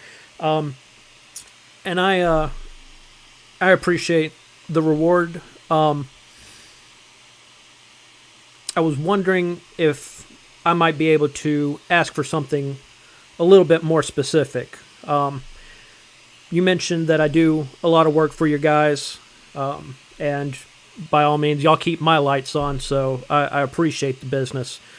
But I'm always in the market for some odds and ends, and I got just a shopping list of weird shit that I'm on the lookout for that would do me more than the coin itself would.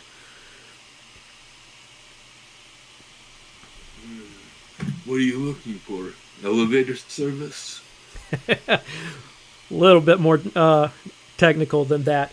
And I will produce a list of odds and bobs and bits and pieces of all these things that would eventually I would work into some schematics that I've been holding onto.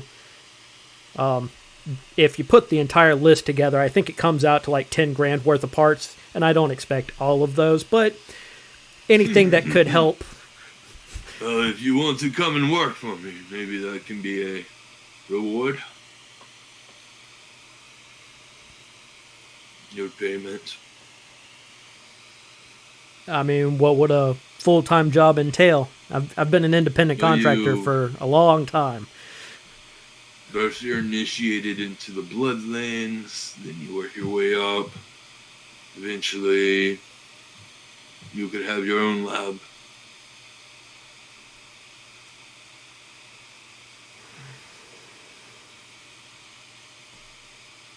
Oh, I forgot, she also wears an eye patch. So sorry.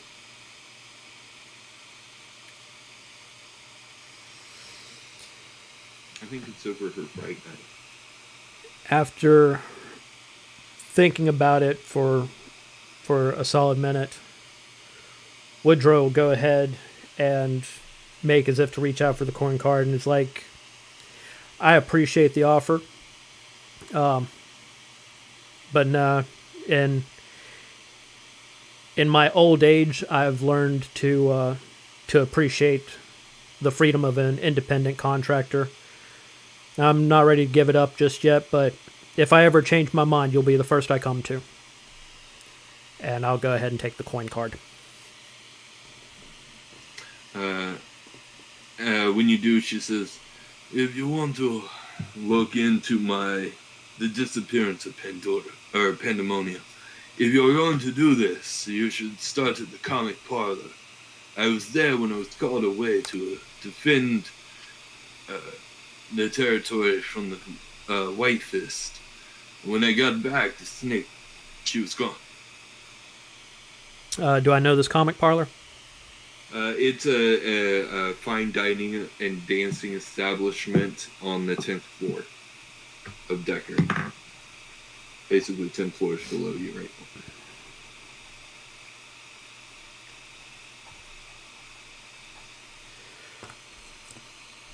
Yeah, turns out I've got some friends in the tower, so that'll give me a good excuse to be back over this way and do a little bit of snooping around, and if I find anything actionable, I'll be sure to let you know.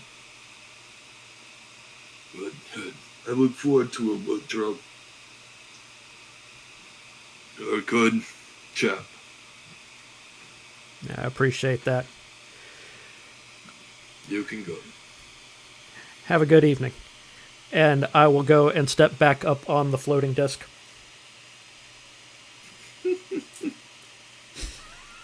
Yeah, it's not there anymore when you get outside. Aw. The woman is gone. The guards say just, oh no, I guess she would be there. She needs to lead you through the corridor. So yeah, you hop back up on it, and she will lead you out into the tavern, and then stop and say, I think that you can find your way now. You, by the way, I would just like to thank. Been an excellent escort right up until this moment when you went to kick a 300-year-old man way past his bedtime out on the curb after taking him more than 20 minutes away from home. Do you think I could get a ride? Roll a persuasion check. that's not gonna go well. Okay. With that, she'll roll her eyes, and then you see like the kind of lights near her ears on the suit. Kind of a few lights light up, indicating she is in communication with someone. And then she says, "It will be here soon. You can wait outside." I appreciate that. And I will head outside. Okay. As you do, and the cool night air blows over you as you're, so it's like 300 some odd feet up in the air on this hovering platform, which is very loud, but over a few minutes on it will calms down, almost like being at like a music festival where the music is loud far away, but not so loud you can't have a conversation. But these thrusters that hold it in place, these arcane thrusters, are like that. But you get used to them. And eventually a lev cab, a green, sorry, I had this somewhere.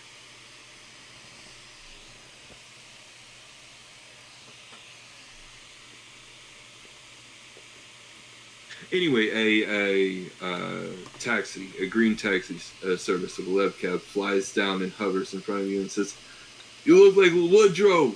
Are you Woodrow?" You see a hulking old orc in there with a ball cap on. That's me, brother. Cigar hanging. Like, good. Get in. Yep. I'm gonna hop in. That's been taken care of, so just relax. And he drives down, and you've got some amenities in the back, like your own AC and fan and water drinks, or water,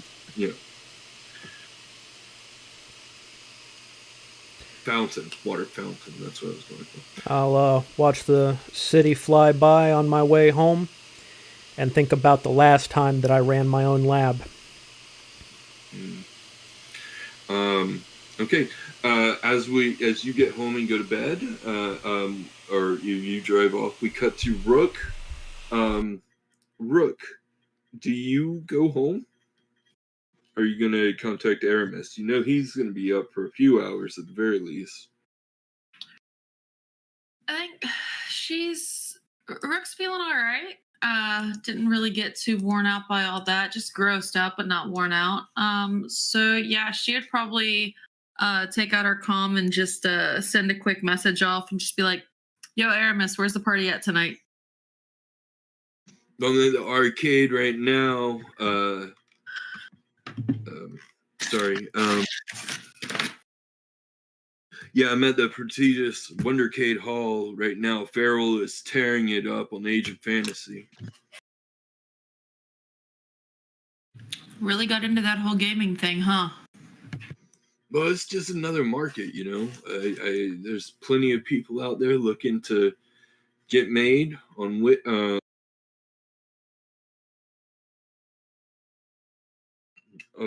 plenty of people out there trying to get made on streams and in the leagues. I figure it's a decent chance. Yeah, I mean, diversify.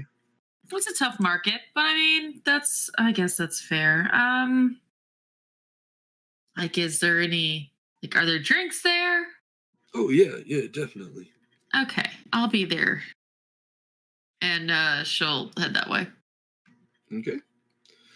Yeah, when you get there, it's pretty rowdy. Up on again, you go up to C20, and there's the arcade. It is massive, 4 stories inside of it. Each story slightly more open to the one below. With all sorts of games, physical games, where like table hockey and stuff, but also video games, car racing games. There's even some virtual projection pods, but they are booked up. You pretty much have to wait your number for them. But yeah, Aramis and Farrell are having a pretty fun night. They will Aramis will order you a drink.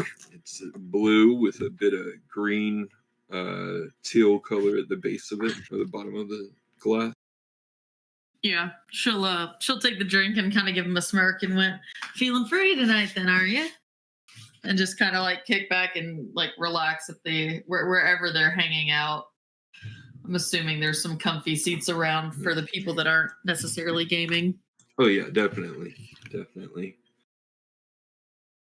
Yeah, as y'all hang out, watch Farrell play, maybe play a little bit yourselves.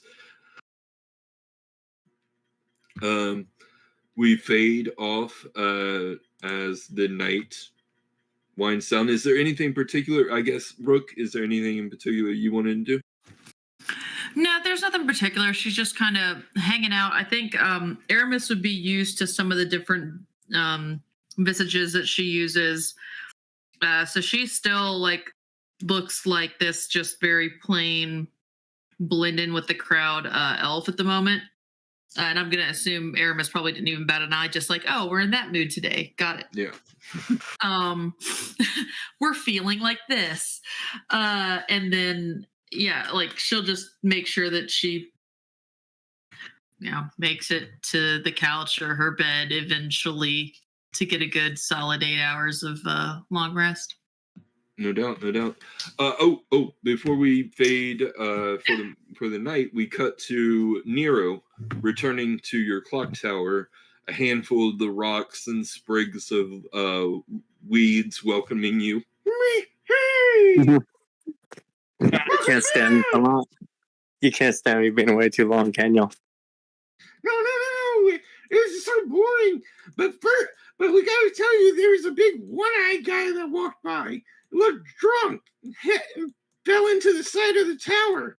There's a lot of dust that fell on us. What? Yeah. Is he still there now?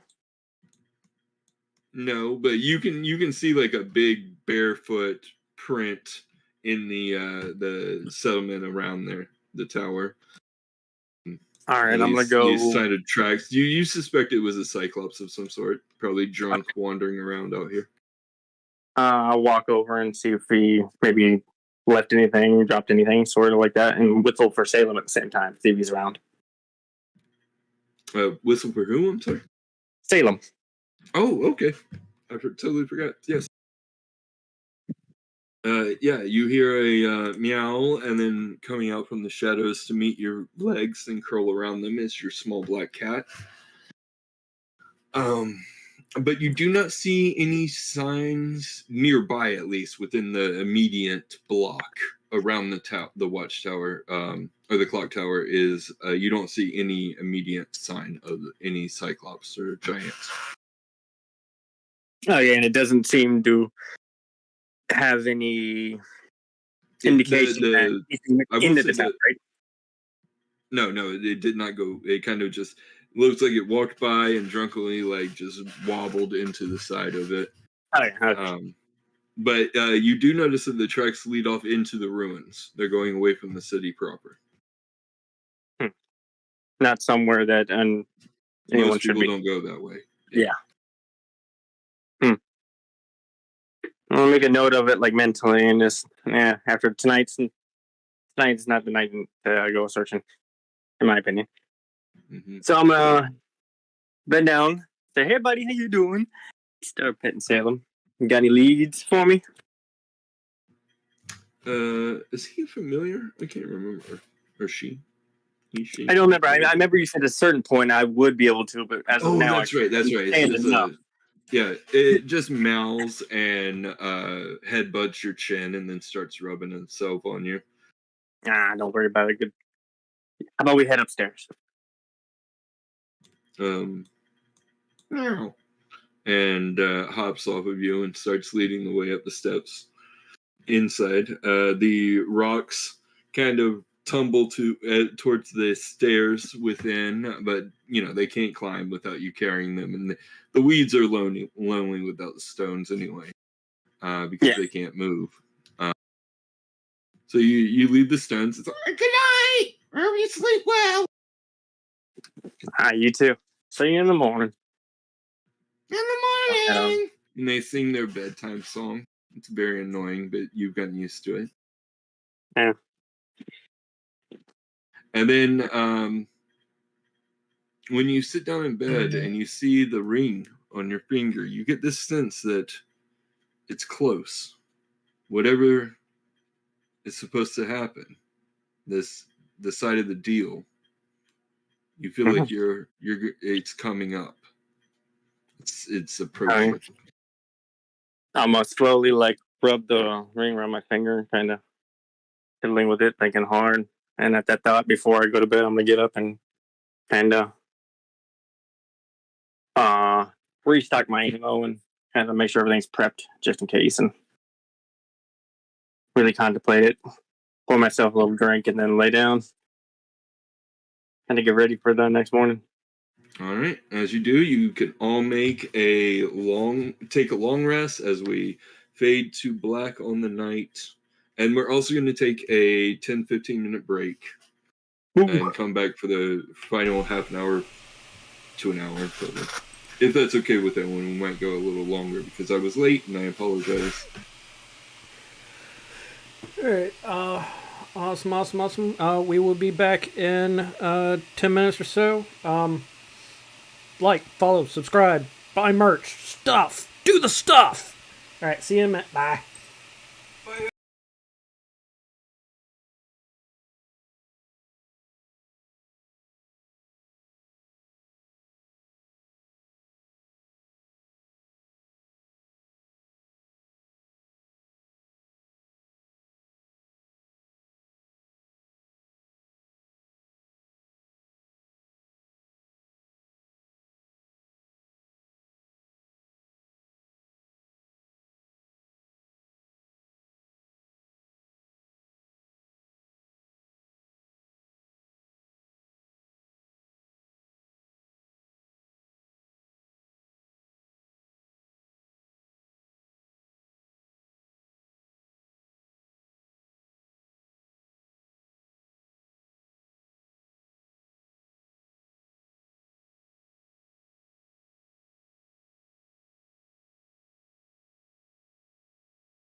And we're back.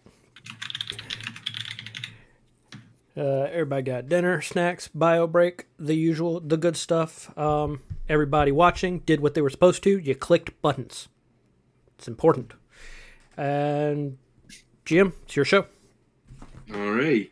So we come back the next morning. I suspect that Butcher, Eldaris, and Nero would be the earliest to awake, as probably Eldaris, right? You have to go to work in the morning. No one else has to do that. Yep, I have clients. Yeah, he's got like a job. Yeah. Someone's got to make sure that you guys are the craziest people in this damn place. So as you you get up in the morning, you start telling your home unit what to do, your home AI, which is, a Decker AI. You tell it what to do, the blinds shift open, very Ghost in the Shell kind of thing, where it's bright light and it's all white and everything, and it has to focus.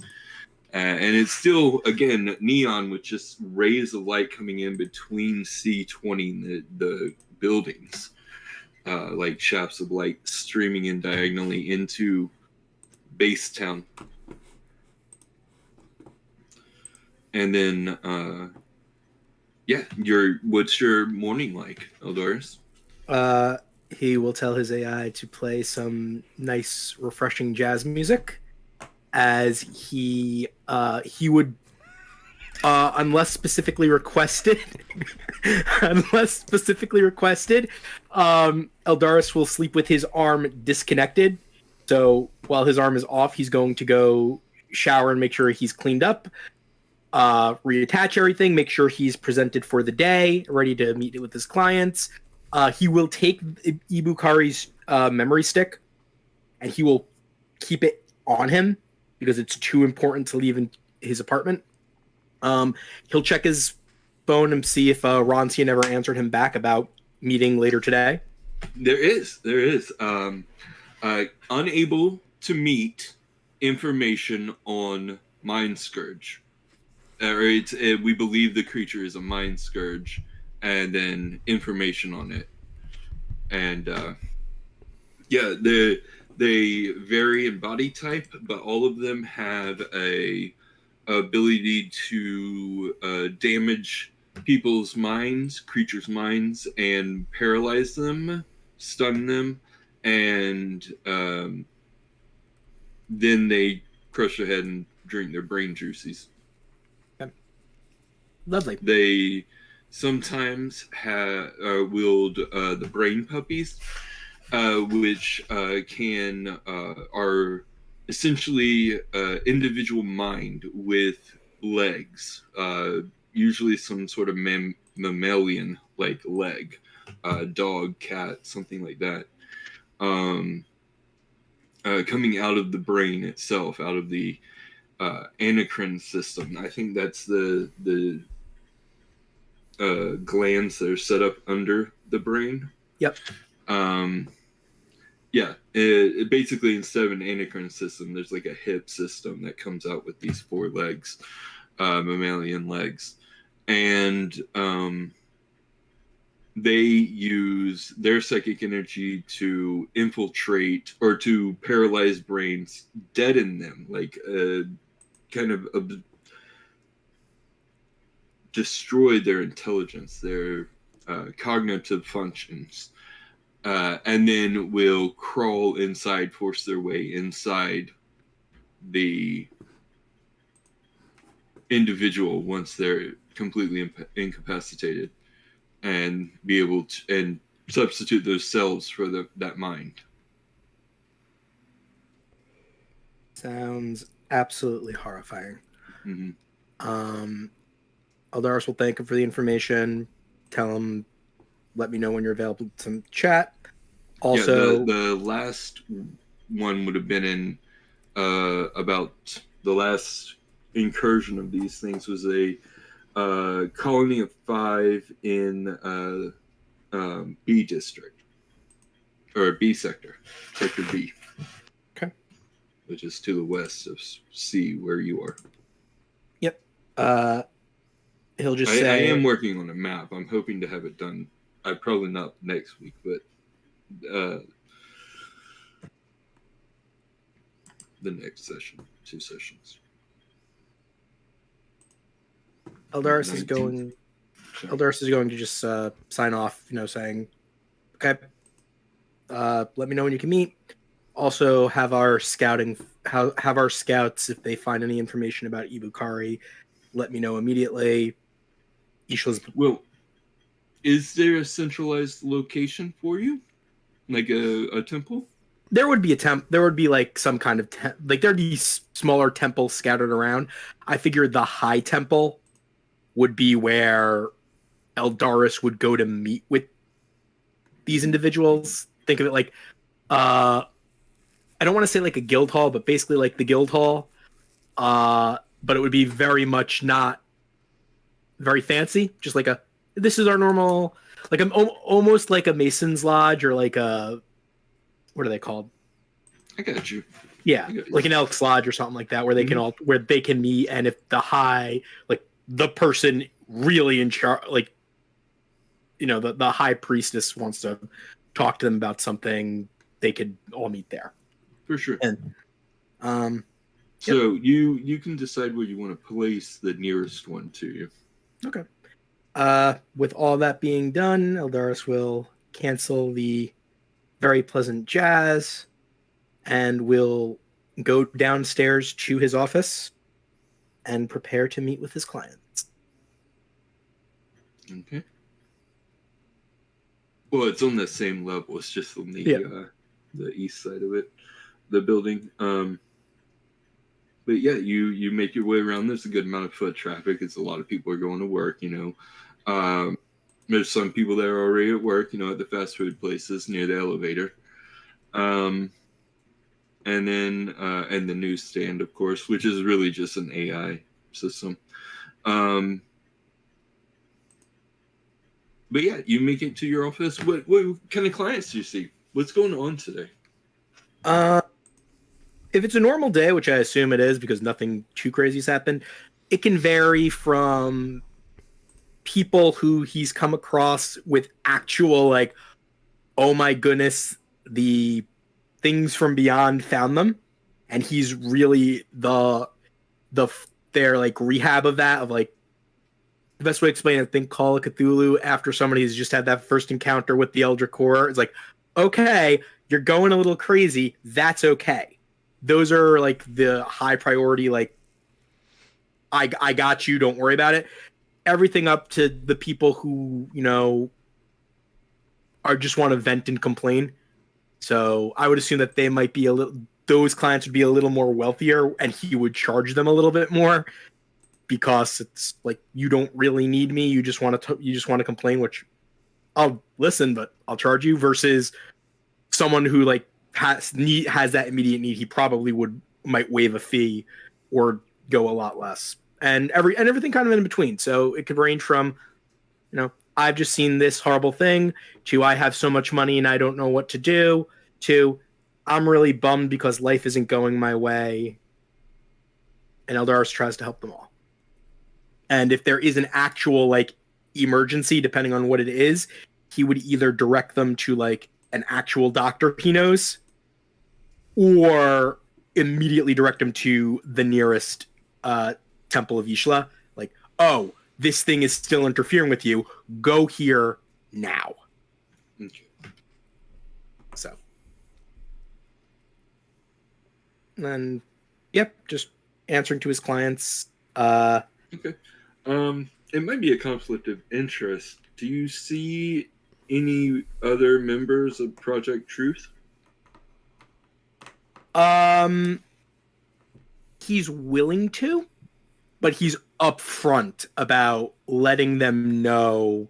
Yeah, I mean, this is a city of hundreds of millions at the very least, and there was less than 100 in the project. So yeah, he would see them. He would just be like, just so you know, I know Ibukari. She's one of my best friends. That being said, anything you tell me, I do not repeat to her.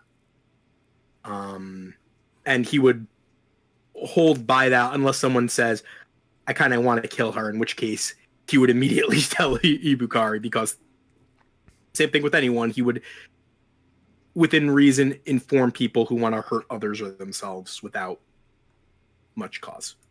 Basically, he tries to follow the standard code of ethics that he can.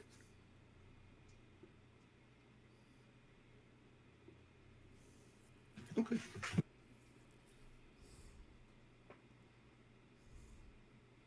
Yeah, it's a fairly normal day as you work. Yeah, yeah, I don't think anything abnormal happens during your day. You probably have some random thoughts about Ibukari or something, especially during the richer, more self-focused or narcissistic patients. Mm-hmm. And what he might do in like during his lunch hour, if nothing else is going on, he might try his hand at the cipher. Okay. To see if he could kind of understand, like, not in terms of like, aha, now I know what they're actually doing. It's like, okay, maybe now this is where Ibukari went wrong or something like that, or this is what they found. So he might try to crack it. Do you roll an intelligence check? Okay. Guidance works on that, I believe, right? Yeah. So I'm going to cast guidance on myself first to add the D4, and then I will roll straight intelligence. Yep. Sounds good.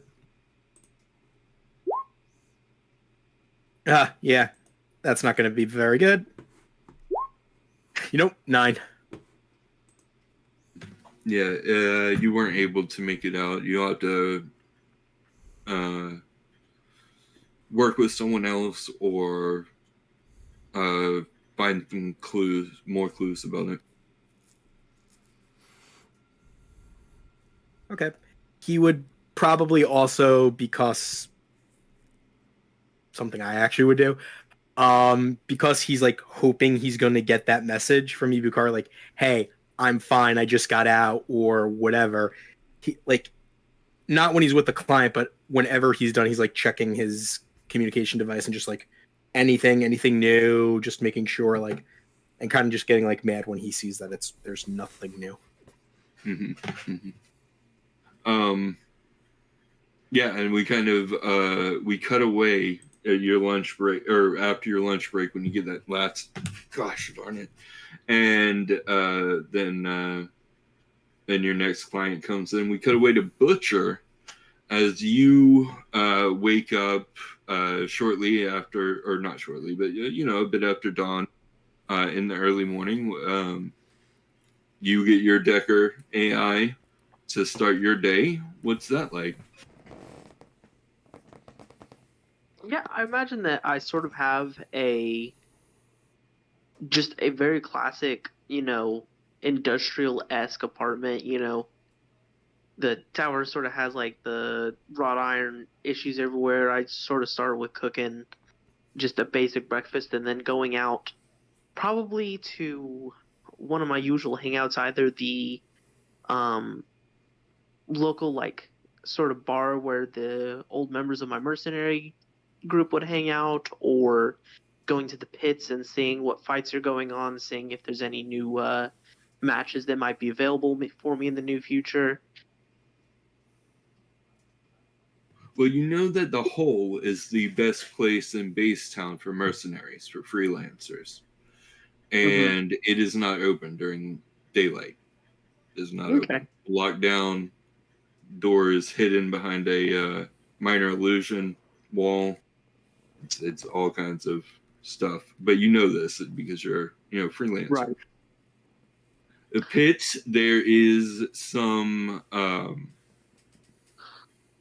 actually, do you want to check it like through the Ethernet, or do you want to like physically go up to Low Town? and to the to the official pits and stuff. Knowing that I don't have much else to do today except for meeting them back at Forge Me, I think that I would probably just want to spend my day there watching fights and like really trying to conserve my energy in case we come across that monster that we came across earlier that day. Mhm, Knowing mhm. that I probably shouldn't get in too many fights, knowing I will more than likely be in a big one tonight. Okay. Okay.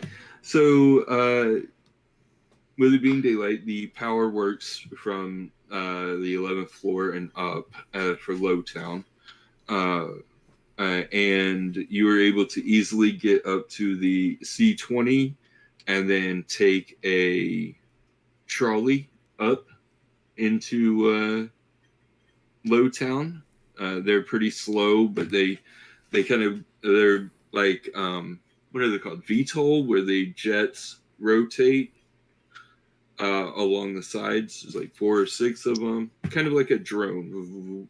But these repulse with magical energy, and they're large van-like structures inside. With multiple chairs, some facing each other, some facing away, almost like a waiting room inside for like 8 or 9 people. Okay. And there's windows, of course, hard reinforced plexiglass or whatever, magic glass. And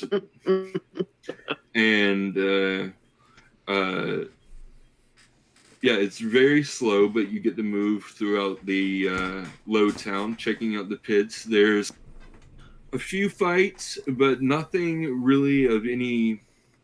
It's the off season, right? Mm-hmm. So there's only like some house fights and stuff. Nothing too big. If you want to sign up for one, you can. It's a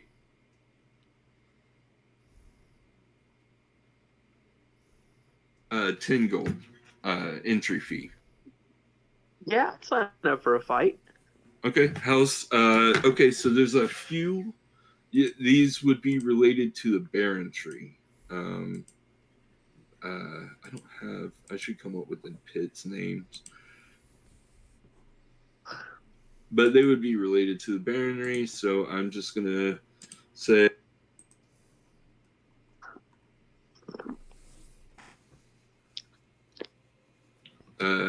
Yeah. You find the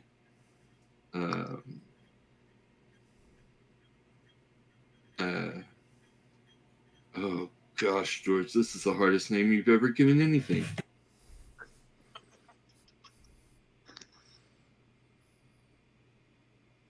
And Chigit. On Chigit. Yeah, on Chigit. It's the Baroness of that rules the White Fist, or the base town is split between 2 baronies. The Napoleon, the Napoleon's father, Dovahkiin, right? An old white dragon. The other baron, it would be the other side. It would be the Blood Lanes and the Bear Syndicate and the Clockwork would be under this baronry. The Grinders would be under this and Chigit, Get, and Chigit. But it is in the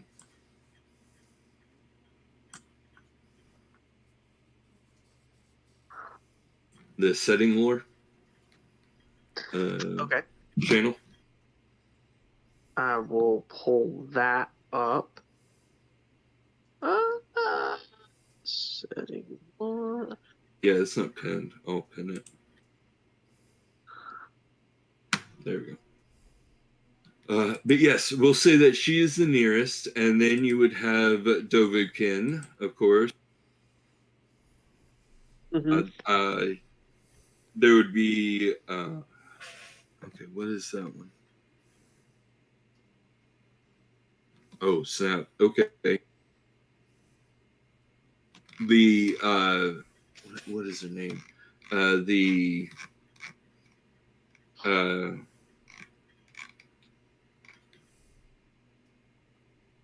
the Archmage of the Kingdom is one of the Baronries. She in Seatown or in Sector C. So she would have a pit as well. I'll have all of these named. They'll have, their own individual names. I'm sorry that I have not named them already. Oh, good. But yeah, each of the baronries here would have their own fighting pit where they cultivate fighters in the off season to fight on their teams and represent them in the season. Mm-hmm. So is there one of them you would like to sign up with more than the other? I think there were 3 options there. I can come up with a couple more. Venerable Cinder. Yeah, you said Blue Cinder, Baroness and Gekit. Yes. Yeah, that's it. Yeah. She is a matriarch of an ancient elven family. Oh, yeah, I think I would rather fight for this. She is not the owner of Decker Tower. I am sorry, that should not be in there. Decker, the Decker family, they're a humanoid family. They own Decker Tower. Okay. I remember you were saying But they're something not, about... They're not a baronry. They're like a family of wizards and artificers and stuff. Okay. I remember you were saying something about there being the father of Strife having a group of fighters that at the place. That's right. That's right. There's also the temple. Yep. The House of Strife. Yep. Yeah, if I get to choose, I want to fight under the House of Strife. Yeah, you can. They will bring you in for tryouts. Absolutely. You have 5 days until their tryouts begin, but they'll be happy to after last the demonstrations you've participated in, the fights you've helped them with. You definitely. They will definitely bring you in for tryouts for the season. So you have 5 days. Sorry. Okay. Yeah, no, I was gonna say I would definitely like to sign for them. And then if there's, you were saying that there was a fight that I could get involved in, obviously not like in this session, but like today. Yeah. Oh, okay. It's at the gosh, what is her name? The Archmage Baroness. I'm pulling it up. I almost got it. Baroness Dazul. Okay. She is a human who has an extended life through magic. But yes, she is hosting a pit fight tonight. What are the details on that? Like, is it like a ring around? Is it a all for one brawl? Is it a one-on-one with betting? Her pit would be a chaotic 3-dimensional area of floating geomotes or earth motes. And she can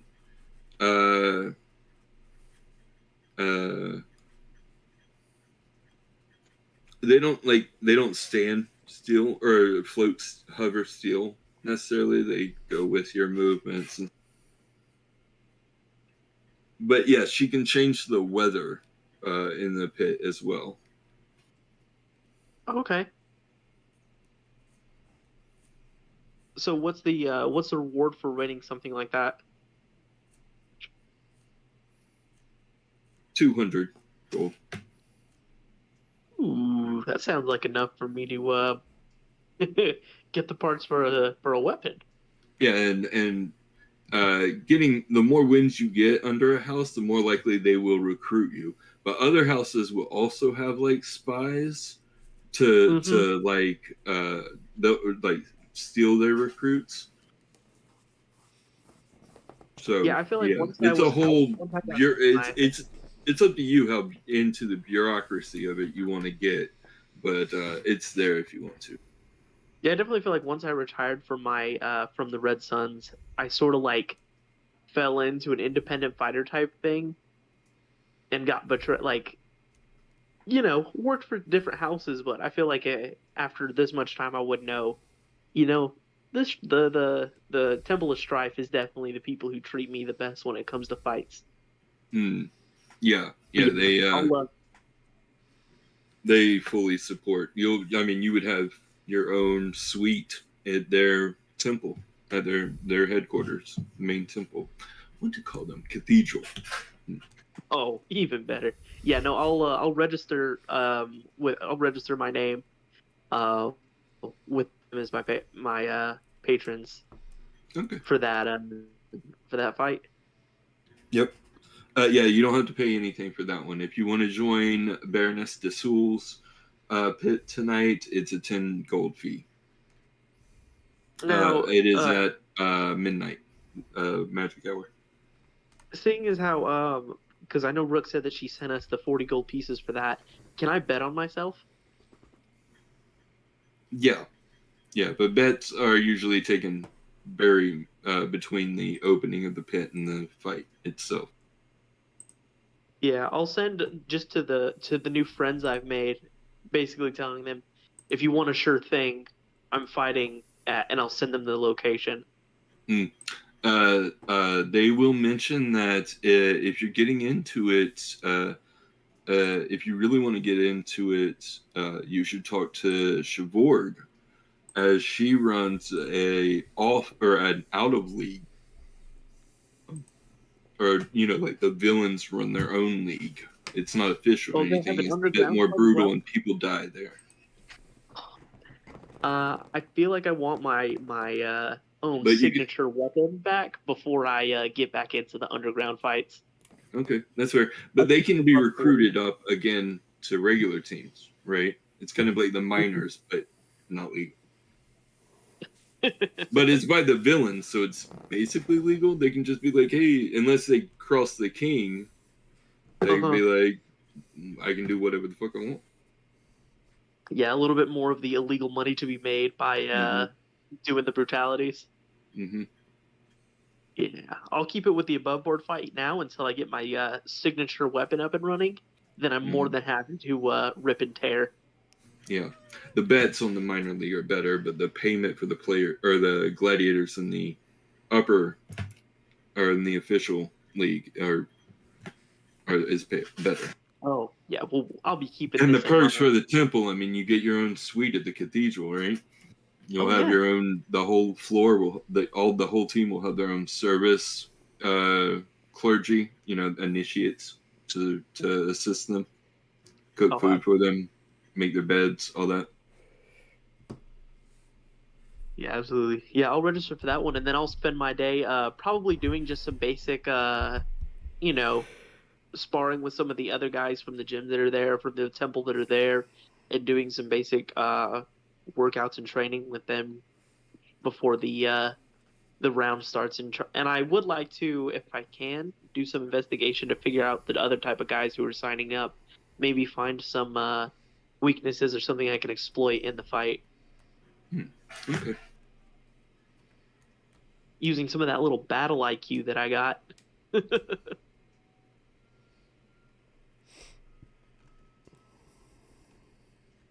Well, her best competitor is a magic knight.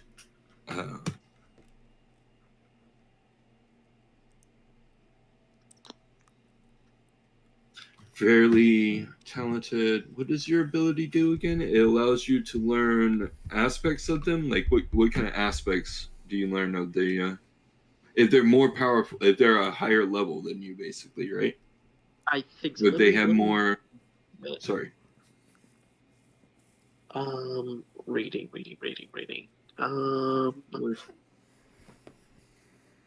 That's not the right one, is it? No, it's this whole 2-character sheet sometimes gets me. Let's see if it just where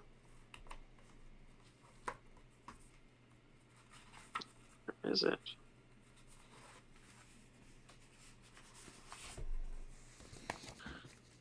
I can know. So basically, I'm able to identify their patrons, and I'm able to know a little bit about them, including their names, reputations, and like basically like a basic rundown of like their what's it called? Yeah, their reputation.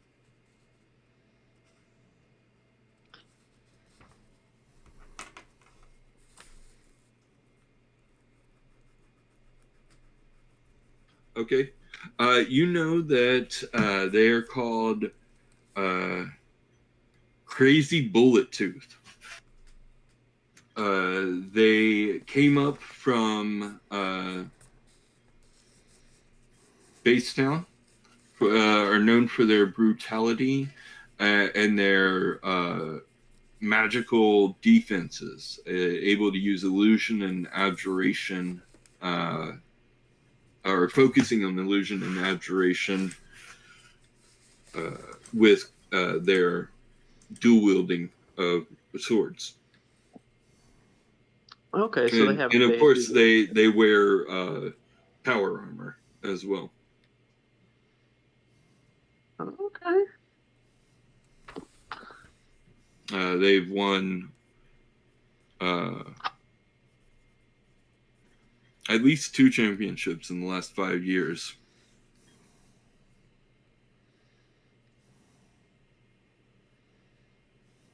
Oh, so this is a up and comer. This is a pretty good fighter.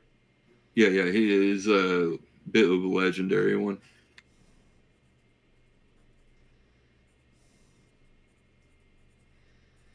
Nice. Okay, noted. The way the sign-up sheet is, it seems like to you it probably makes sense that this is probably a wave for him. Y'all are going to be waves for him to practice on. Right.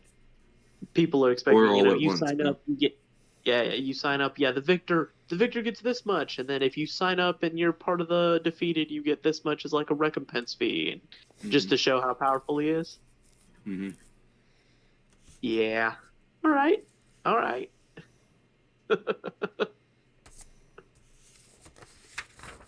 Yeah, I'm happy to sign up. Okay. And then you sign up for that. That is, that's well over the 100th floor in the north of Sector C. Okay. I gotta figure out where that building's called. But at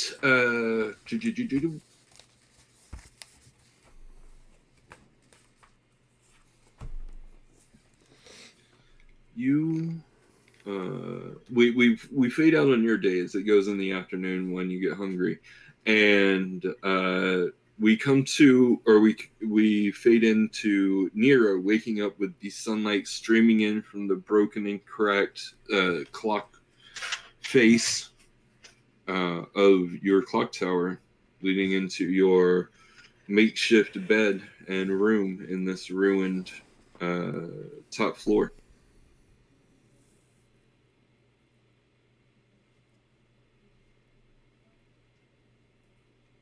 You can see that Salem is has caught some sort of rodent, is eating it.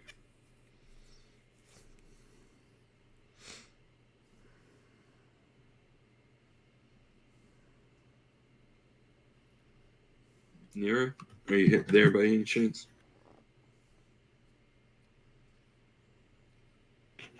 If you are, you're on mute. Okay, he must be away. I know he had to step away at some point. I thought that was earlier, but it's okay. Well, he wakes up and goes through his day as well. And then we come to Woodrow and Rook, which would wake up closer to the noon as older individuals need more rest, and Rook partied.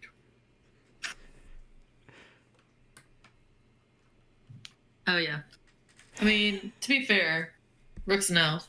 She trances for 4 hours and she's good. So she's like, her trance is essentially her, yeah. Her trance is like, she breaks her trance, and, you know, elves are supposed to be like these really peaceful, you know, serene when they trance and all.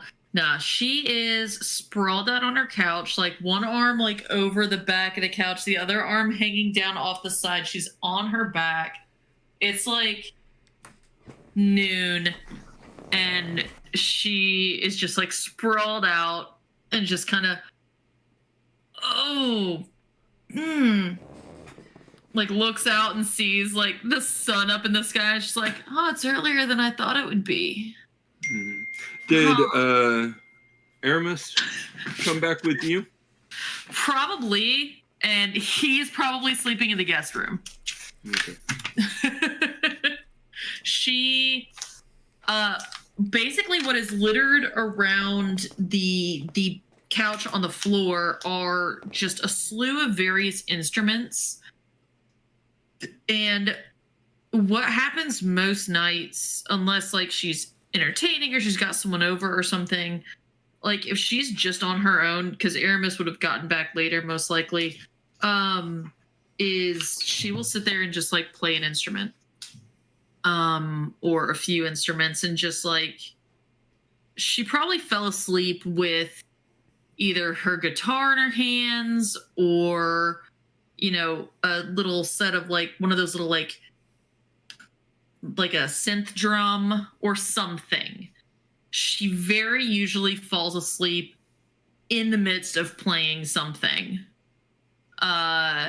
which is why she also prefers the couch, because all of her instruments are like out in the living room. Yeah, I've done that a few times. Yeah. Fall asleep backwards with the guitar just like cradled in her arms. Yeah, been there. So yeah, she would kind of wake up, probably ritually cast Unseen Servant, and have them play an instrument. So it's just like this floating instrument being played. And she would spend most of the day, like she'd eat, she'd cook some food, but then like jam with her invisible servant or unseen servant, most likely playing something very soft, very orchestra-ish. And then like while it plays that, she kind of adds in like that metal edge, very like apocalyptica like. But yeah, so you're playing in bed as you wake up, right? Yeah, she's playing on the couch / in bed as she wakes up and starts her day. And unless something you hear something hit the wall, and Aramis's voice comes through it, yelling, "Too loud!" She's kind of like huffs, and she will. Oh no, she won't.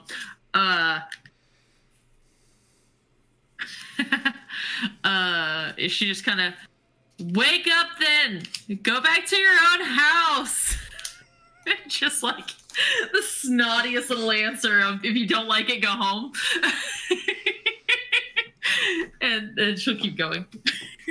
There are no further interruptions. Oh yeah. And she'd do that probably for about an hour or two until kind of like the creative juices, because like for as late as she stays out and things like that, her best time, like she is a morning person, her best time, morning, she is I wake up quickly and then have all of my creativity dump kind of right then, kind of a person, and then she, do that for an hour or two and then go about her day. Okay. Or an hour or two. Okay.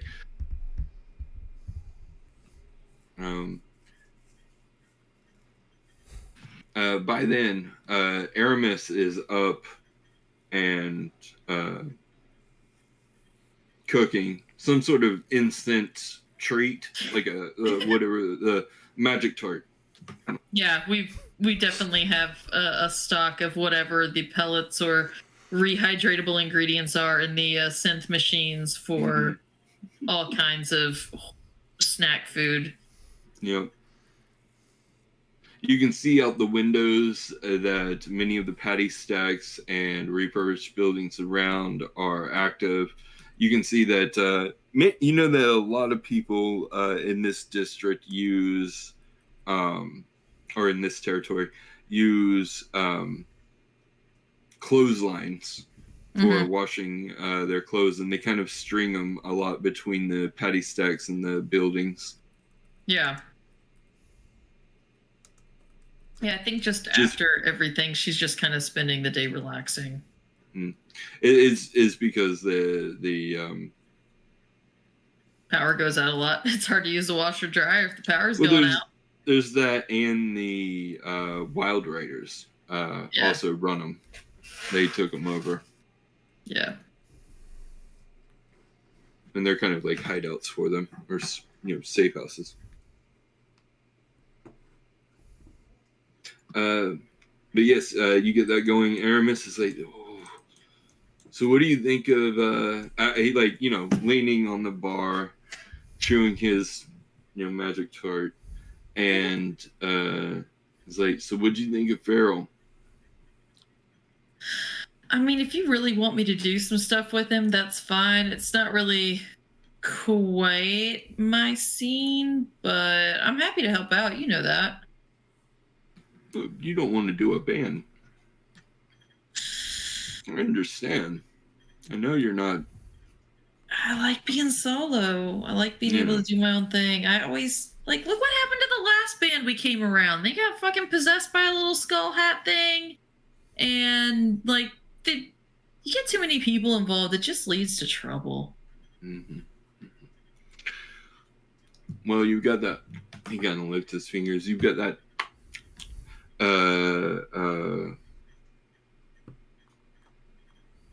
Gig at the Siren Song this weekend. That's the next night and the next night. So, not this in-game night, but the next two. And he says, "You've got that. Hopefully, I know you'll do great. You'll do great. And when you do, you'll get signed at the tavern, and then from there, Lowtown is your town." Hell yeah, that's the plan. Mm-hmm. Yep. What's on your docket today? Probably go home. Definitely shower at some point. Mm-hmm. I don't know. Might sleep some more. I don't really have anything to do until tonight. I'm gonna meet with Farrell again. See if I can get him to play somewhere, some open mic.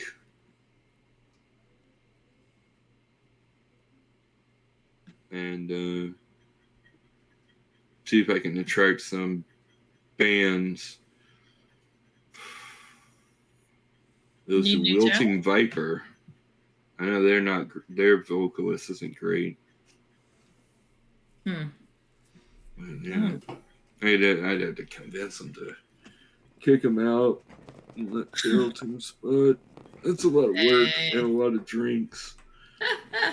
Hey, it's just drinks. Speaking of, I was wondering, you looking for a roommate? What? I'm here a lot anyway. I could just be like, pay some of the bills.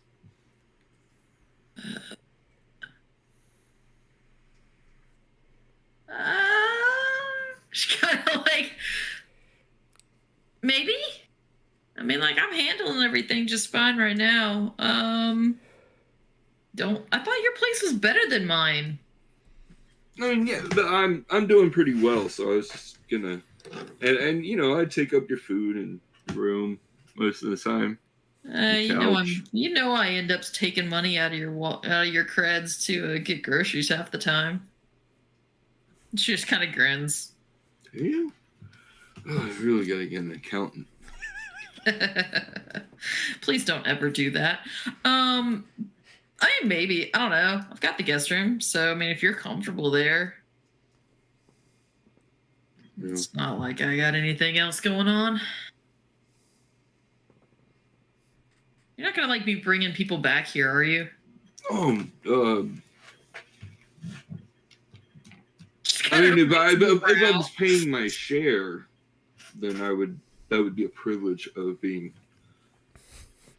a roommate, right? It. Oh, I'll think about it.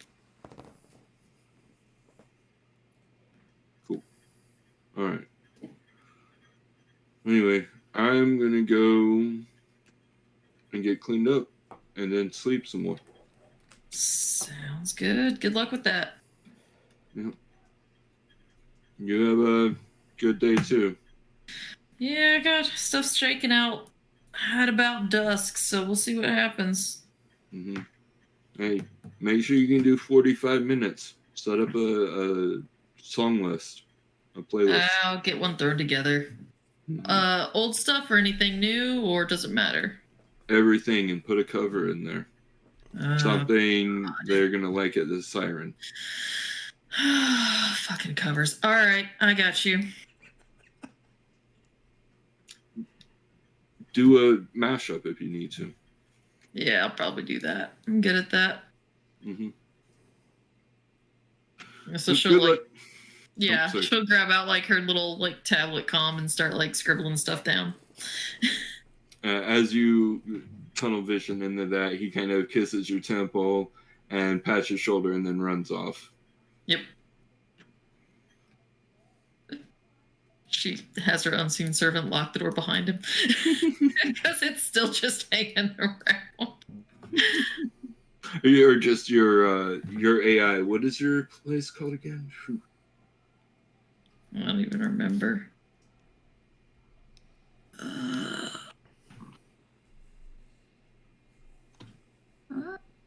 Sorry.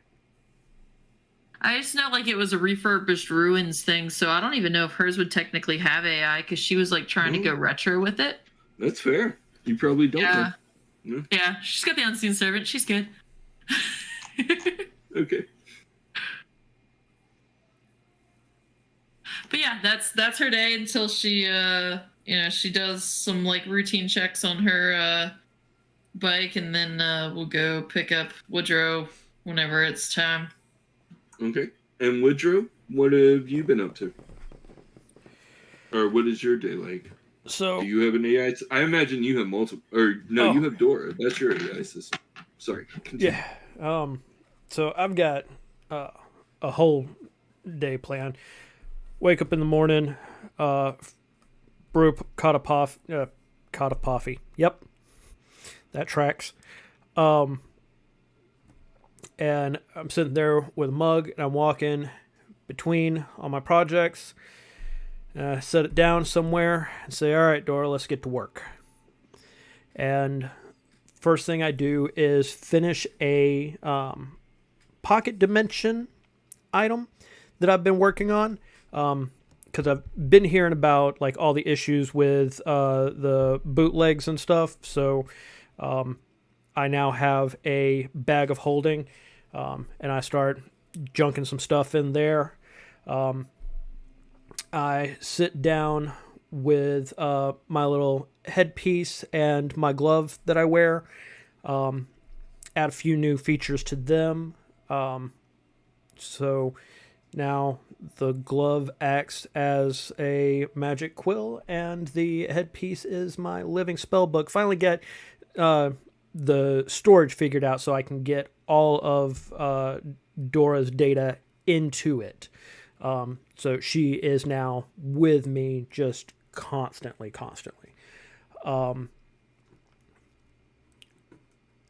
after that, I remembered that I got handed a credit card last night, and I didn't even bother looking at it. So I'm going to go ahead and check that out. Okay. It has 200 gold on it. Sweet, sweet. I look around at some of the customer work I have. I've got one that was a 5-minute fix that I told them they could come back for in a week.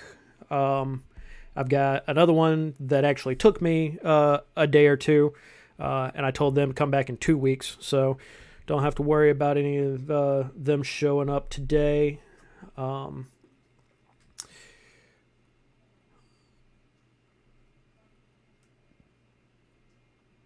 Going to sit down with various schematics that I have.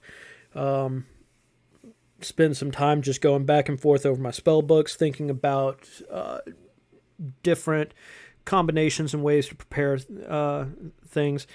And then I'm going to remember that I had a cup of coffee around here somewhere. And I'm going to go find my cup of coffee. It's cold. Go fill it back up. And then I've got this one special project. It's not even sitting in a bay. It's kind of like the side room is probably used to be an office 100 years ago before I bought the place. But in here, I've got a 5.5 foot tall metal humanoid body, except it's still kind of in pieces and stuff. And I've got these large discs that at some point will act as wills. And I spend probably a good chunk of the day, at least 2 hours or so, just working on this piece, off and on, kind of talking to Dora. Yep, pretty soon you're going to have legs, be able to ride around, get some stuff done. I won't be stuck with my short legs anymore. One day, we'll be alright, girl. Anyway, I had a cup of coffee around here. Where the fuck is my coffee? And get up, find my cold cup of coffee, dump it out the damn window, refill it again, and basically just do laps around my shop like that, going from little project to little project. You actually get like a handful of customers that need you to fix small appliances like microwaves and toasters and stuff like that. Yeah, and usually 5-minute fixes, and if No it's home. families from around... No, like electrician jobs, right? Like for housing units or anything like that. No house calls today. Yeah. I want to stay around the shop, but some locals come in, got minor appliance work. I'm not gonna bother charging any of the families coming through today. We'll just say that was on Shavorg's tab.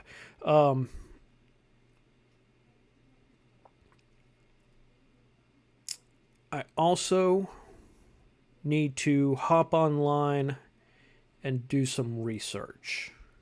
Okay. You make 4 gold, by the way.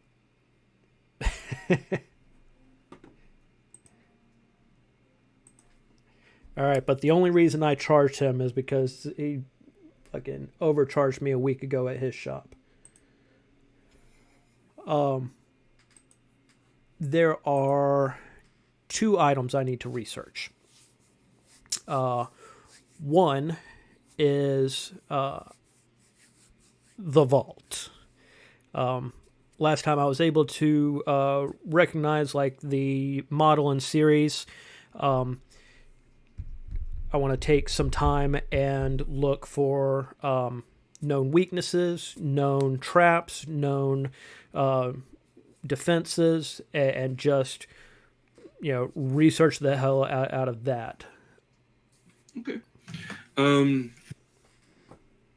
You learn that a moderately powerful Dispel Magics can handle most of the system for it.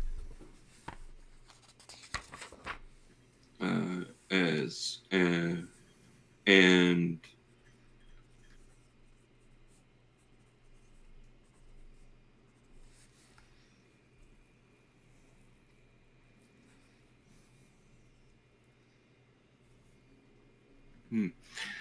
because it is made of mithril, being a forge meat vault, you find that it's fairly light. So some people have done things to make themselves extremely strong to just lift it up and break the frame of it.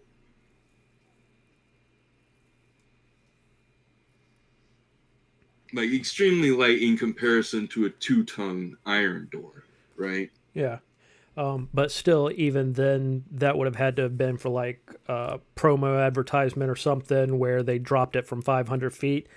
No, like bank robberies and stuff. No shit. Back in the day. Okay. Yeah. Like giants would go in, or someone would cast a spell to make themselves large, or a couple of people, and just lift it. But it is fairly hard to get around the mechanics of it. Many of them used gravity magic along with force nets to hold a creature in place until the Forge Meat security system could arrive, which you find out is a giant mechanical octopus spider hybrid thing. Is that something that I would imagine is still operational with this particular vault?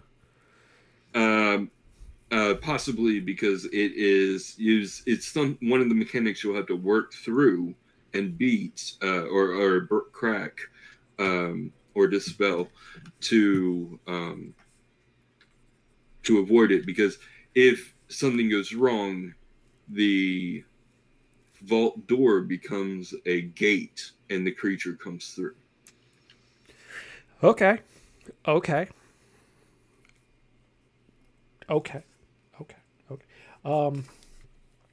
right. So might call a minion. So, Dispel yeah, magic would help, but don't have any of that yet. You do a wiki dive. Yeah. Deep wiki dive on this one. Like the ones I do for Call of Cthulhu and hurt my brain. It was not a good time. It was so bad. The other yep. The other thing I need to research is Tulip. Okay. Well, you're gonna have to listen to a lot of screencasts, private podcasts, or independent, I should say, independent podcasts, or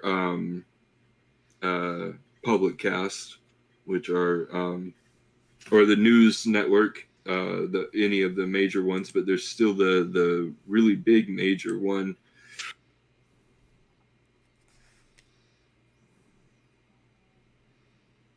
It's called something. Dragon Text. Is that right? No, I'm sorry. That one's wrong. Scales Media. That's it. Okay. Most of that is, most of all of it is that Tulip is a AI that someone created. There's a lot of theories about who or how it was created, but that it was created to specifically topple the kingdom. To, it depends on who is telling you this and how they tell you it, but usurp the king. You get a lot of opinions about that, but that is what they believe it is. It was built to do.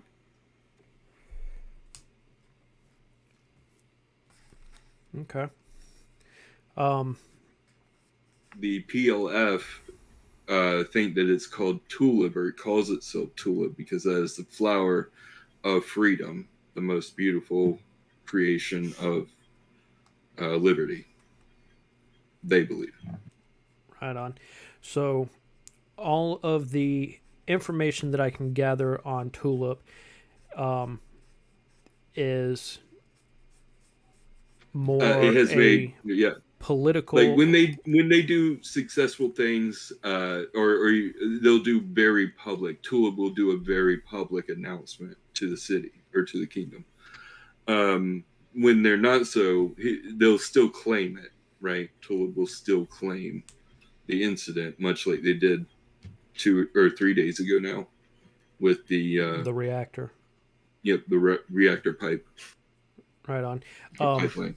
But all of the information that I am able to gather on Tulip is more public-facing information. A little bit of urban legend, a little bit of political drama, and talking heads on Scales Media just giving me the rundown. Oh, that's got to be stopped and blah blah blah, and so nothing. And then the centralist view, they never go against the kingdom because the owner of the Scales Media is in the court.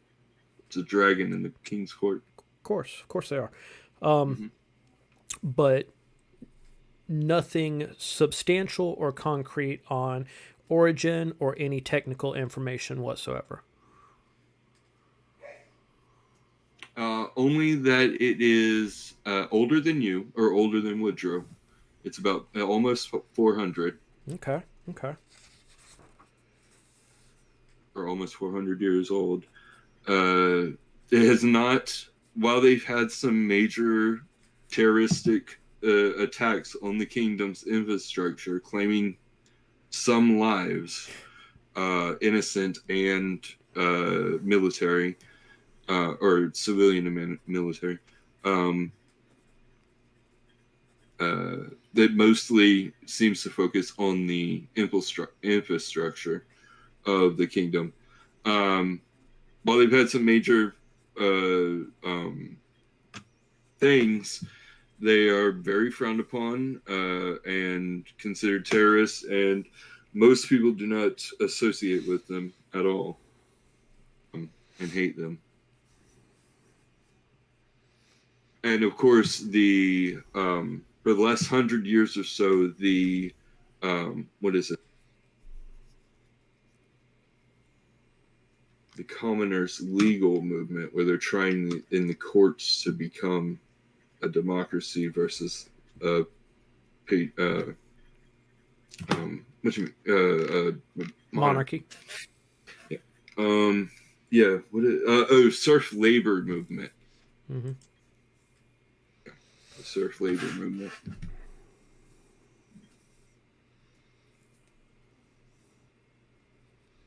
Yeah, they're more of a legal way, and they've distanced themselves, stepped away. They actually came from the PLF. Some minds of it disagreed with their attacks on the people, hurting people, and they are trying to do it legally, and they're laughed at a lot by the court and their representatives. Okay. Because why would they ever? The court rule against themselves. Yeah, for sure. Around that time, you've forgotten to eat into the afternoon, working and researching, and you hear a motorcycle pull up and Rook's outside, and it's nearly night. Hey, Rockstar.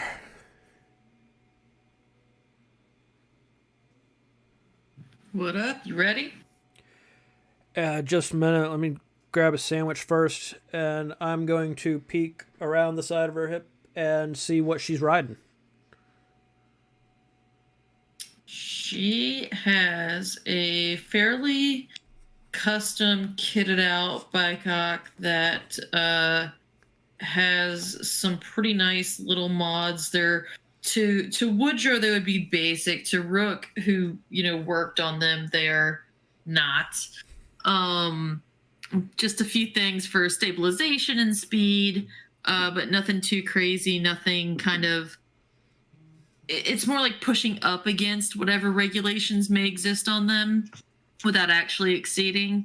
And there's also like some different little comforts there.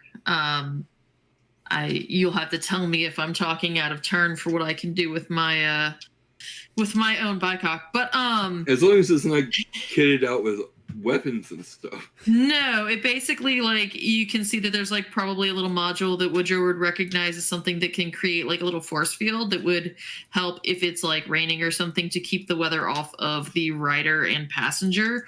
There is a passenger seat slash a bitch seat behind her for whatever the backpack may be that day. And there's also a couple different hooks and things that look like they're most likely for her instruments. Okay.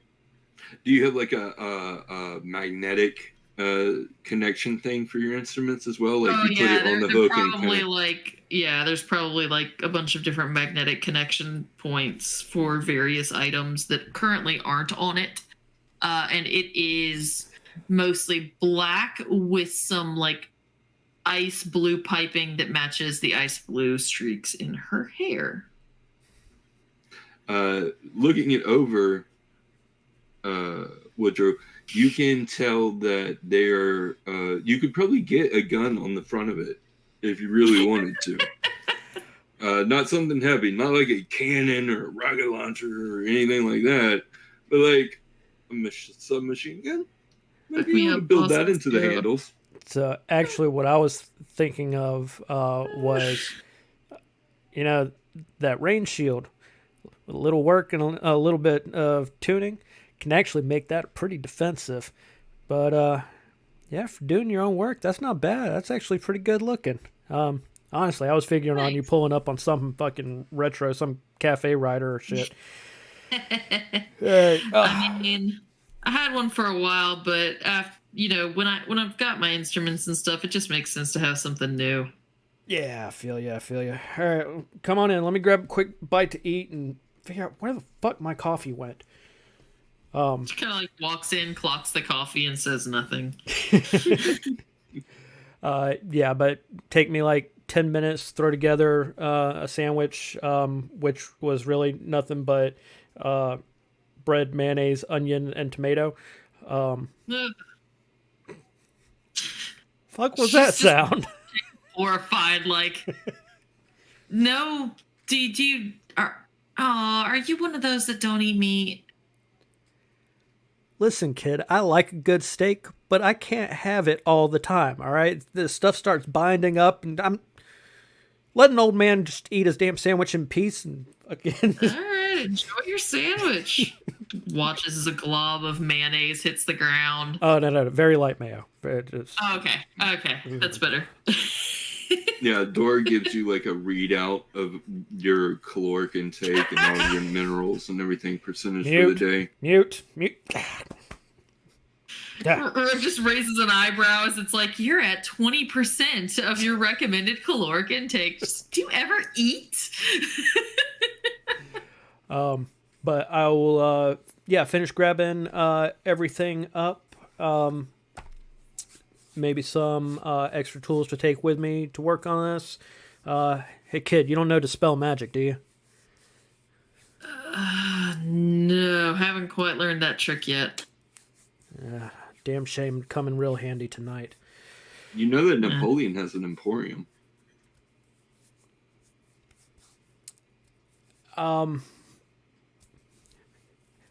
Over table, not high level enough for Dispel Magic yet.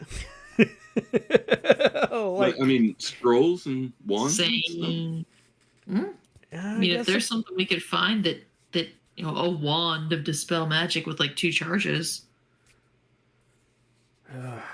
Yeah, I just don't want to blow my gold on it and then get killed anyway. Fair.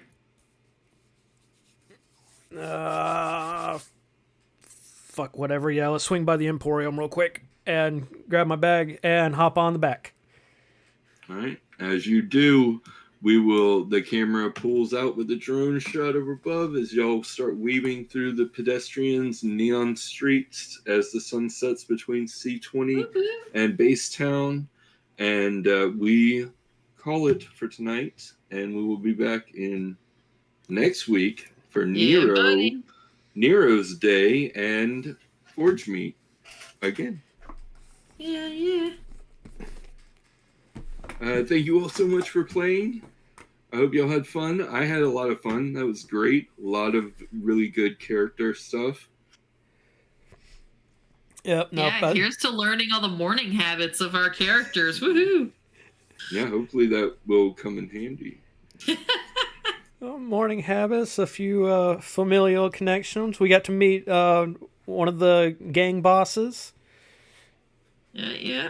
Yep. One of the local undervillains. Can I ask a silly question? Sure. Does Eldaris make any money from his clients for the work that he did today? Oh yeah, absolutely. Sorry. I mean, as the person who actually works. Hey, I work. Yeah, you got 15 gold. Woo! Post-credits scene is Eldaris just checking his ledgers. I rolled for your clients today. So you probably saw more of the lower income clients today. It is the day before the weekend, the Friday of this world, or the fifth day. I'm just calling one day Tuesday, 2 day, 3 day, 4 day, 5 day, 6th day, and 7th day. That works. So yeah, your Siren Song is 6th day and 7th day. Brooke.